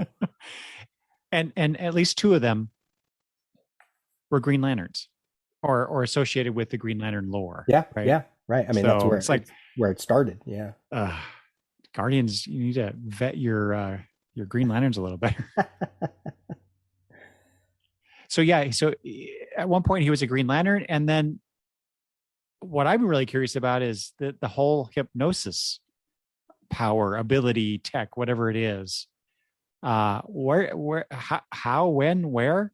I don't believe that we ever got an origin story of his. I could be wrong, but. And then you have this whole thing on his chest, this glowing green eye, and we already have the emerald eye, and the emerald eye sometimes is tied into like Green Lantern energy, at least, or later. It's like there's just too much of that going on, and somebody needs to like connect all that if they haven't already. Yeah, that's true. Or I'm just forgetting. So, and when you're a Green Lantern, and then you're just a guy who has hypnosis, like you're sort of saying, like, that's a step down. No wonder he's always trying to conquer the world. Well, okay, but then why go the route of hypnosis? Why not? I mean, if this is something that he developed, then why put your energy and finances into developing hypnosis technology? Because it's about warping the wills. Okay. And Green Lantern energy is all about the will. Sure. So that's the only thing he knows is, I got to study the will. Okay, I will buy that retcon. Yeah, sure. Look, it just comes down to this: don't give aliens with pointy ears a Green Lantern ring. He did it with Sinestro, didn't work out so well. And then he did it with Ron Vidar. So, well, speaking of Ron, and not Ron, excuse me, what's his name? Vidar. And his daddy. Why doesn't Ron have pointed ears? Was he so embarrassed by his father and his father's legacy that he bobbed his own ears, or what's the deal there? When I go back and read those first Universo appearances, I'll have to see if it's like some kind of shorthand for they wanted Universo to be a certain ethnicity. Because like there's a lot of talk about Steve Ditko when he drew Doctor Strange that he was not supposed to be a white man.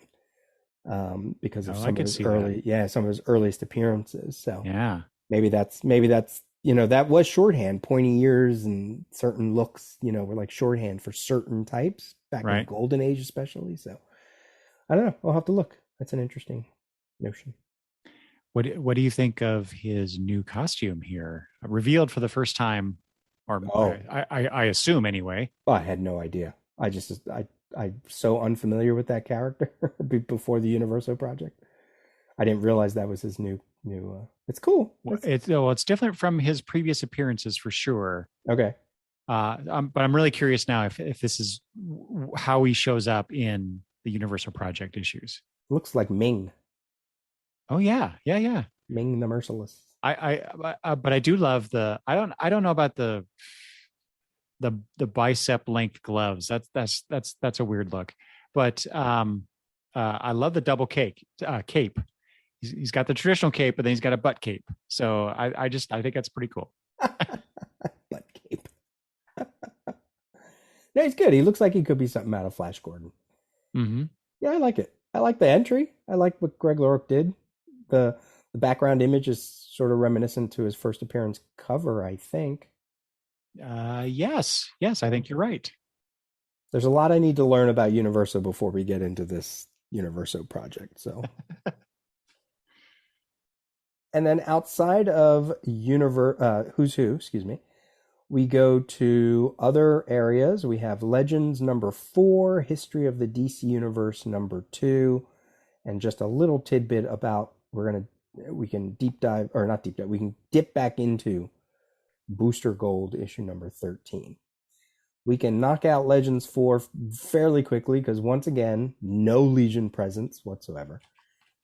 Cosmic Boy is in the middle of his miniseries at this point, but we're waiting. Actually, it'll be the next episode. The next episode will be not the Universo Project. We'll tease you now, or we'll say it now. It's going to be another Tales episode on this Cosmic Boy miniseries as he has his adventure in the 80s while Legends is taking place up against the Time Trapper again. So we're going to learn all about that in our next episode, which will be a Tales episode. But in terms of this Legends issue, did you read it or skim it? I skimmed it. Okay, because reading it was, I'm just further enraged with this book. It looks beautiful. Yep. The logo, the Legends logo, it's totally warped our mind. It hypnotized. It did a Universo on us and completely sapped our will, because this story is a joke. And we had the cliffhanger. I'm going to talk about it real quick. We had the cliffhanger from issue 3 with the Warhounds.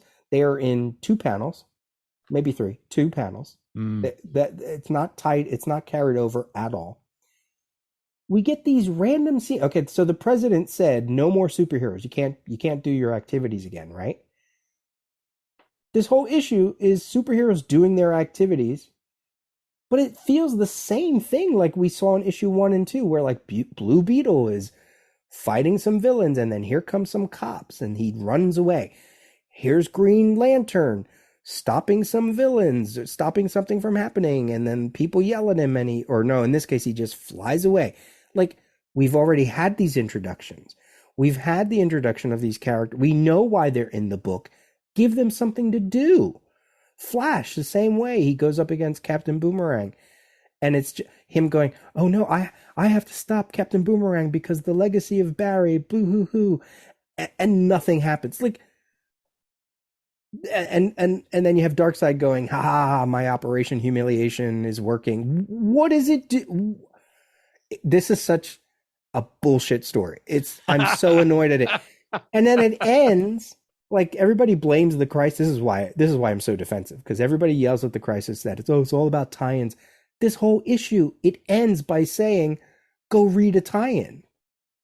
It doesn't even, there's no story. It's all just like little scenes that we've already seen before. It's terrible. It's terrible. From that point of view, it's terrible. Beautiful to look at, but it's terrible. Yeah. When you wanted to take a look at this, I'm like, oh, great. I haven't had a chance to reread this, and ever since it was published, and I had fond memories. I think I've already talked about this, but yeah, going through this and just flipping through and just reading bits of this, some of the scenes here and stuff. It's like, what? Just like you, I'm like, what are you doing with this? We're already 4 issues in. Nothing's happening. And nothing's really happening. Yeah. We're going to show you Black Canary and Dr. Fate because we're getting a Justice League book when this is done. Right. We're going to Phantom Stranger practically says to Darkseid, oh, you think your plan is working, but it's not working over in the Warlord title. You haven't had a crossover in there. And then Darkseid's like, okay, decide, go to Warlord. And it's like, what? Phantom Stranger, first of all, shut up. Why are you telling him your plan isn't working over there in that part of the DC universe? Oh. What does the Phantom Stranger just, like go over for coffee and cucumber sandwiches with Darkseid and just tease him? Look, I love the connection. I love that when I saw Phantom Stranger and Darkseid talking, I thought that was such an interesting concept. Mm-hmm. Putting Phantom Stranger on that level, great, awesome. Works as a sounding board, okay, but nothing is happening. Nothing is happening. And I feel like it's, in many ways, they said, okay, we need to show readers what is existing in this post-crisis DC universe. This is the best way. Show that Count Vertigo still exists. Show that Dr. Fate is still around and has been around for decades. You don't need to explain JSA or anything like that, but Dr. Fate is still part of the DC universe. show that these characters are still in play, I guess. But other than that, nothing. Yeah. Even at one point, G. Gordon Godfrey, he's in Gotham or Times Square or wherever, and he's like, look what first of all, the parallels to the insurrection on January 6th, the the whole fake news thing. I mean, it's just uncanny. But he says, Reagan said superheroes aren't supposed to do superheroics, but they're still doing it, and now he's coming after me. And I went, what? Because in these issues, Reagan has said nothing about J. Gordon Godfrey. That must have happened in a tie-in. And it's like, ooh, bad. Just bad storytelling. Bad event storytelling. Mm-hmm. I'm calling it out, and I will once again admit that I think Millennium is now better than Legends. Ooh. Throwing down the gauntlet. Well, yeah, and wasn't Legends supposed to be like the quote unquote sequel to Crisis? Well, conceptually, anyway. Conceptually, yeah, and then it became something else. Yeah, completely something else. I'm sure. Yeah. Boy. So there you go. That's your Legion tie-in to Legends number 4. Let's jump to wait. Sorry. At what point are we just going to bag this series? Come on, we got to keep going now. The 4 season. Completist.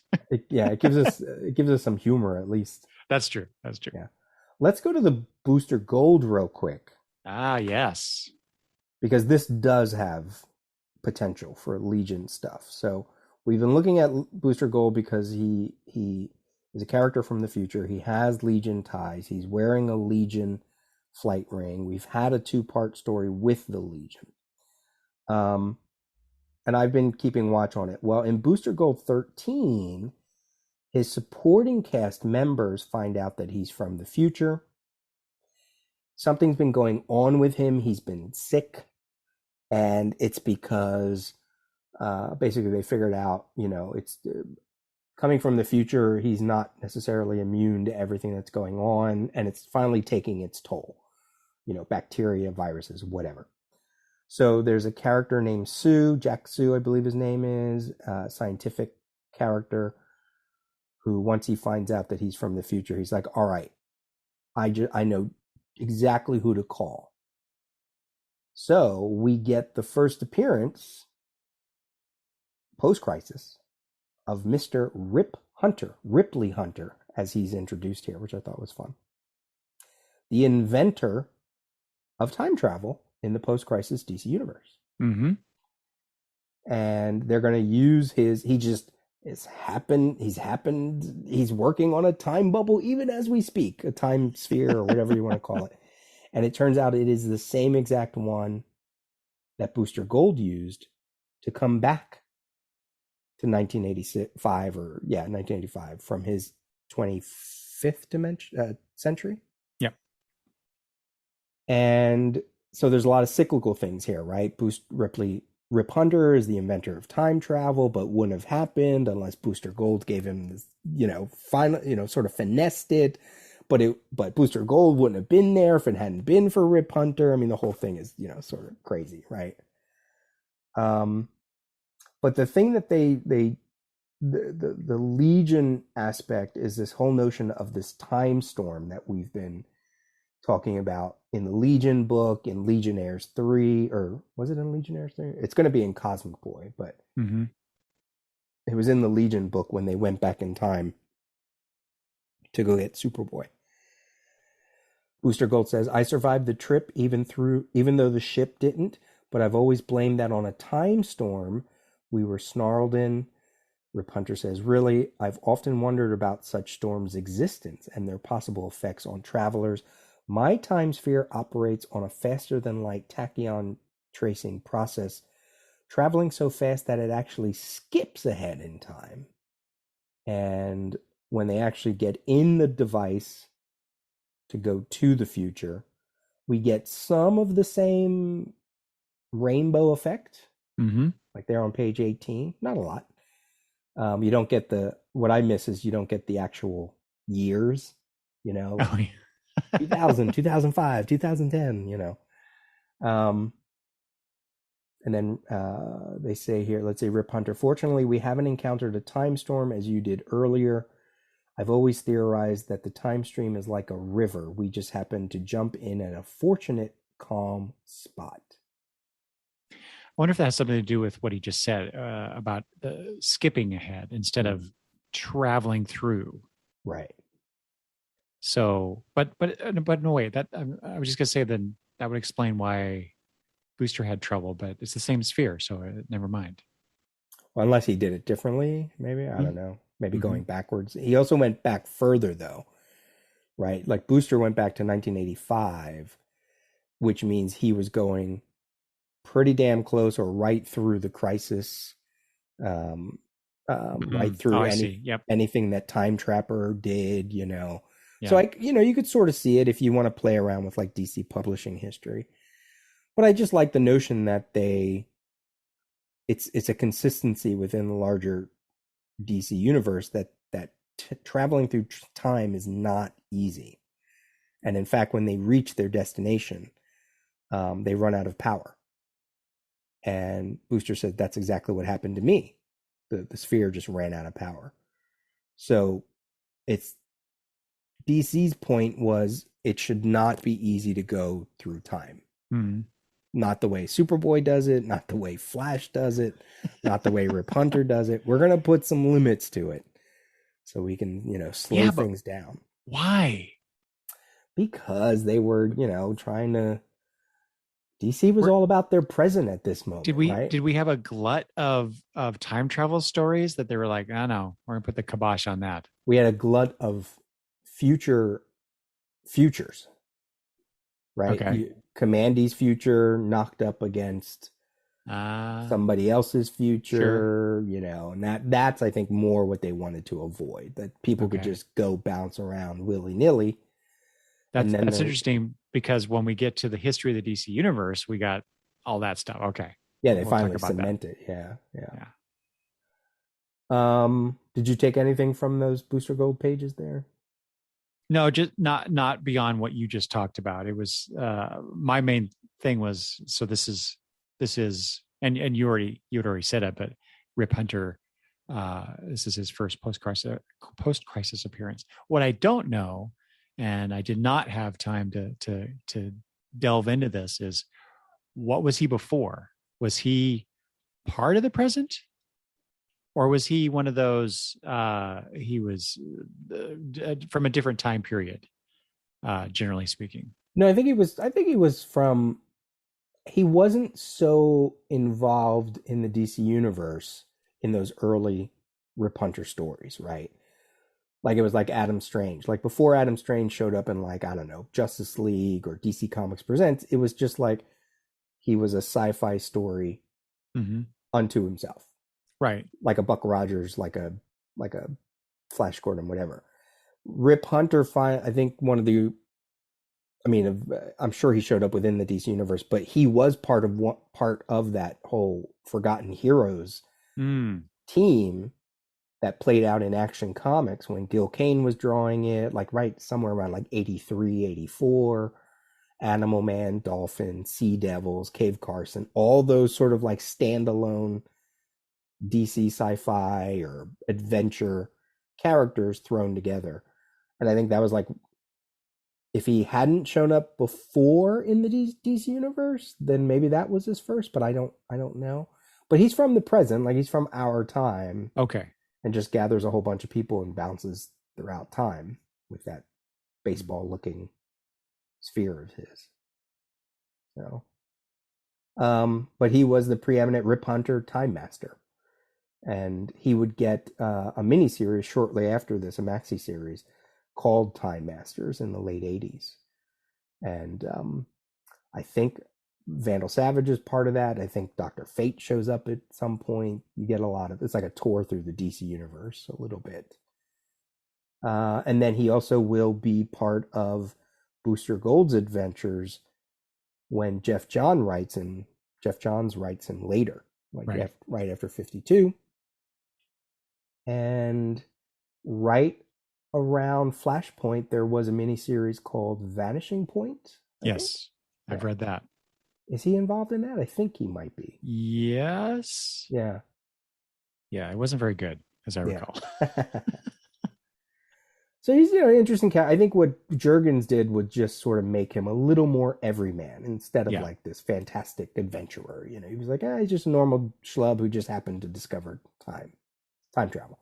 Mm-hmm. But he has a real connection with Booster Gold, if you've ever read that series. Later on, right? Yeah. Oh, yeah. Yeah, a very direct connection as far as I recall. Yes. Yeah. Which Okay. I think we mentioned in one of the other episodes. But Okay. we'll save it. So yeah, so Time Storm still mucking up the DC universe, which I love every bit of that. And then finally, history of the DC universe: Marv Wolfman, George Perez, a bunch of colorists.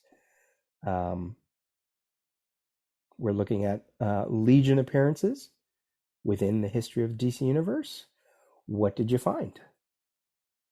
Well, there is if you're not going to count the couple pages of Crisis, there's that wonderful 2-page spread towards the back of the Legion themselves, right? I mean, that should be a poster. Maybe it was. I don't know. It's beautiful. But you get, it's George Perez is freaking gorgeous. Okay. And Tyrock's there. Yeah, there he is. Which is interesting because this should be, because there's Sensor Girl. Did we see Quizlet? There's 32 characters. Yeah, Quizlet's over by Colossal Boy. Oh, there he is. Yeah. Matter Eater lad's in there. So I guess they consider Tyrock still a Legionnaire, just in absentia, perhaps. So I just thought that was curious. And of course, they show the 4 dead Legionnaires down below. Seems like anybody and everybody who's still alive that could be considered a Legionnaire by this point, right? Yeah. Because you got Bouncing Boy and Duo Damsel who aren't on the team. Oh, Duo Damsel's there, right? Yeah, that's what I meant. They're that's what you mean. Okay, yeah. Yeah, they're because even at this time, Saturn Girl, Lightning Lad, and Cosmic Boy, they're not members. They're reserved. They're elder statements or whatever they call them. Yeah. And then the next page, you get the Heroes of Lalor, the Wanderers, and then the larger future universe showing the Kuns and who else? Is that it? I guess that's it.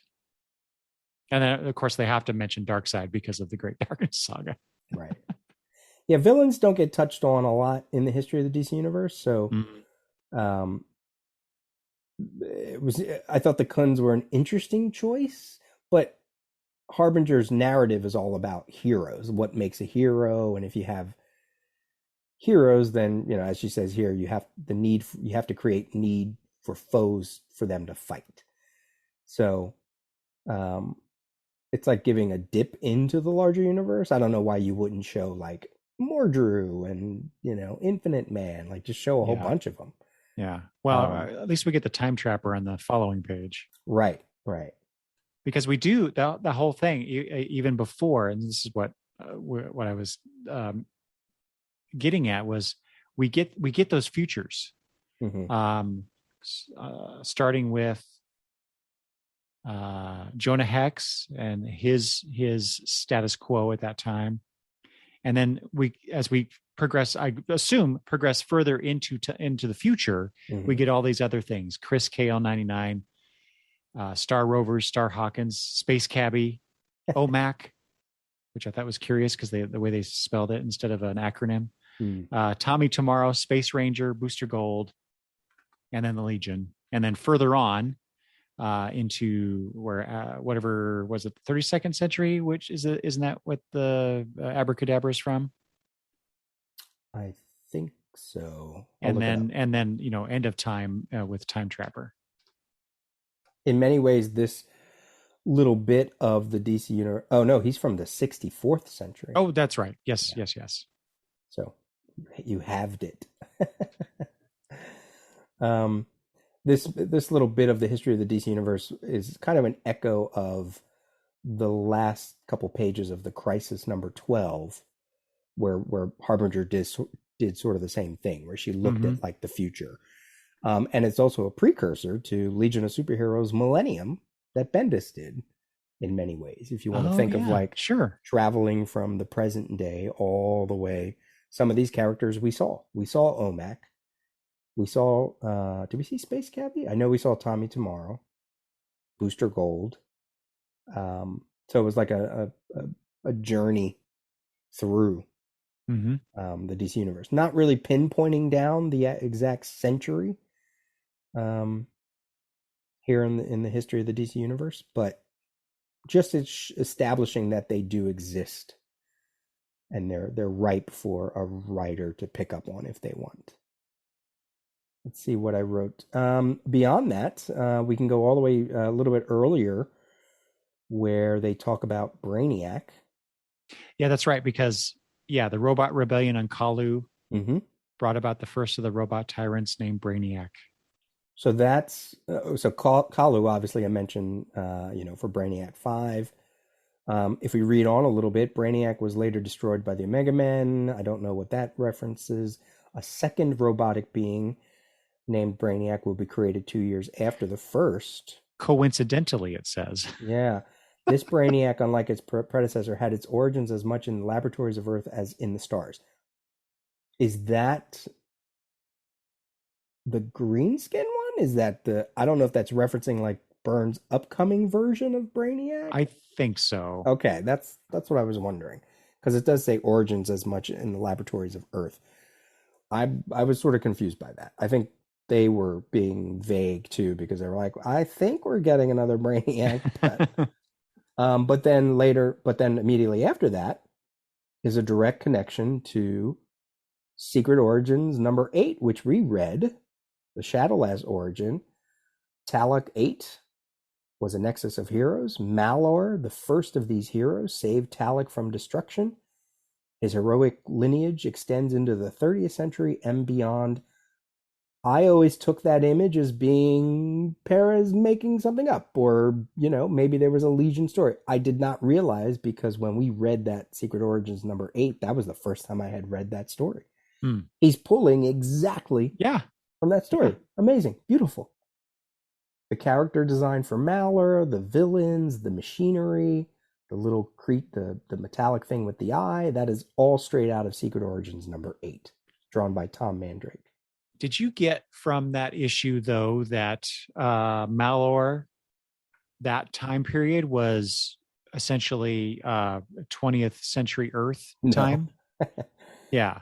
In the story, it says like eons ago. I don't know if it says, or maybe it says generations ago. I think. Yeah, something like that. But it's curious that the implication is that's the time period, right? Given its placement in the story or in this book. Mm-hmm. So yeah, I didn't take that from that Secret Origin story, but there's nothing wrong with it. Of course, it's just the heroic lineage comes from essentially 20th century time period into the future. So it's not just Earth; it's other planets as well. It's a little immediate. That scene probably could have taken place in like issue 1 of the history of the DC universe, and it still would have worked. Like, give a little bit more leeway, give a little bit more space. I could see that working. I have a question for you. Some pages later, we get to see the Global Guardians. Yeah. Which I've always had a soft spot for them. And I've not read a whole lot of the Global Guardians in actual comics, but I did see them in like, what is the name of that? The Super Friends comic. Yeah. I remember seeing them on the shelves in the stores that I would go to. I never bought any. I don't know why, but I wanted to. I wanted to read them. So I've always liked this idea of this international group of superheroes who get together and solve problems, right? Right. What if the Global Guardians instead were the inspiration for the Legion? That makes a lot more sense to me. Different people from different parts of the world, different people from parts of the universe. Sure. Yeah. I assume most of these are probably not the most powerful superheroes on the planet, but banding together to fight villains and take care of things. That's very Legion. It would work for me. What else? I think that's all I have. I mean, there's other larger points for the history of the DC universe. I guess one other sort of connection to the Legion. The very last page, Harbinger wraps up her story. She puts all of this history of the universe into this orb, gold orb, and sends it off into space to be picked up by the Manhunters, and that's where we get the Millennium event. Okay. She doesn't realize that. I've forgotten that. Yeah. So it's kind of fun that they connect this, even though it's sort of a standalone story. It kind of works in connection with both Crisis and Who's Who. It's not necessarily it's more narrative more than anything. And then it actually means something within the larger DC universe where somebody's like, hey, why don't we go grab that orb that Harbinger just, threw into space, and we'll make a whole story out of it. And it's like, oh, that's fantastic. That's fantastic. So that's the one thing I love about the DCU or the Marvel universe, whatever the universe of these comic books that they inhabit, right, is that these creators take this little thing and then build something else on it, off of it, right? Yeah. I just love that what's a good term for this? Stair-stepping narrative, or that's a very poor phrasing, but I'm getting at there. Yeah, sure. Finding little nuggets in hey, look, one of the things I did when we read this has a connection to this podcast. When we did Secret Origins number 8, I was like, okay, I got to read issues 1 through 7 before we read issue 8, right? I didn't. I didn't have enough time, so I didn't. But what I did do was I picked up the first issue of Secret Origins, the second volume from 1986. It's about Superman's origin, the Golden Age Superman specifically. So I was like, okay, this is why I didn't have enough time. I said, let me read other Superman. Let me read the first Action Comics number 1, which I had already done before. Let me read some other Superman origins so I can see what Roy Thomas is pulling, right? I think the very first time I read Action Comics, which has only been Action Comics number 1, maybe within the last 2-3 years, he saves a woman from being wrongfully executed. I think this is right. That woman's last name is Curry. And I was like, whoa, Superman saved. Maybe she was Aquaman's dad's sister. Maybe she was Aquaman's dad's mother. Like, wouldn't that be awesome? Like the Golden Age Superman. Like, I'm sorry, this is the sort of thing that my brain does. You go back and you make those connections, right? Like, I would make that connection. I would, if I was writing, I'd go, okay, the very first Superman comic, he saved Curry. Let me spin her off. And then she goes and she's the mother of the father of Aquaman. Like, without Superman, there'd be no Aquaman, right? Like, that's just so fantastic. I love all that stuff. I love finding little nuggets like that. So, and that wouldn't have happened if we hadn't read it for the Legion Project. So, read your collection, kids. I keep telling you. Okay, well, we are done, Z, I think. I have one bit of news. Great. I put on here. I don't know if you saw this. Sorry, I didn't mention this before we started recording, Peter, to warn you, but that's okay. Here it is at the end of my notes. There was an article that's been put out there. I think I saw this on Screen Rant. But in the Bendis written Justice League, there is a new group coming out of the United Planets representatives. Mm-hmm. They're called the United Order. And they're like the elite group of that UP from that UP organization. Right. Anyway, so there was some speculation is the United Order like a precursor to the Legion of Superheroes. Is Bendis going to try and connect those two things together? Because you got these representatives from other worlds coming together to like I said about the Global Guardians, to band together to do some good or do something anyway. Don't know yet what they're going to do, but I just thought that was interesting that someone was making that connection. I need to follow up on that because I do want to read, because I read all of Bendis' Superman stuff and obviously, the connection to Legion. So I do want to read that Justice League. I just haven't gotten around to it. So I'm waiting for that trade. Yeah, interesting. Or the issues to show up on the DCU app. There's a Daxamite on the team. Yes. I don't know why she's blue, but she's blue. I thought that it looked like the colorist doesn't quite know some of these alien races.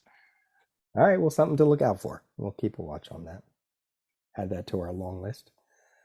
All right. So as we talked about before, the next episode will be a Tales episode on Cosmic Boy 1 through 4. Looking forward to talking about that, deep diving and seeing what the Time Trapper is up to. Yeah. I just hope it doesn't turn out like Legends has for us, because I haven't read that series since it was first published. So have faith. It'll be good. and then we will be on our way to the Universo project. Woo-hoo. Yes. So, any final thoughts here, Eric? I do not think so. All right. Peter, thedailyrios.com. Send us your comments or to me at longboxreview@gmail.com, if you would please. Thank you for joining us for another Legion Project podcast. And as always, long live the Legion Project podcast. Bye-bye.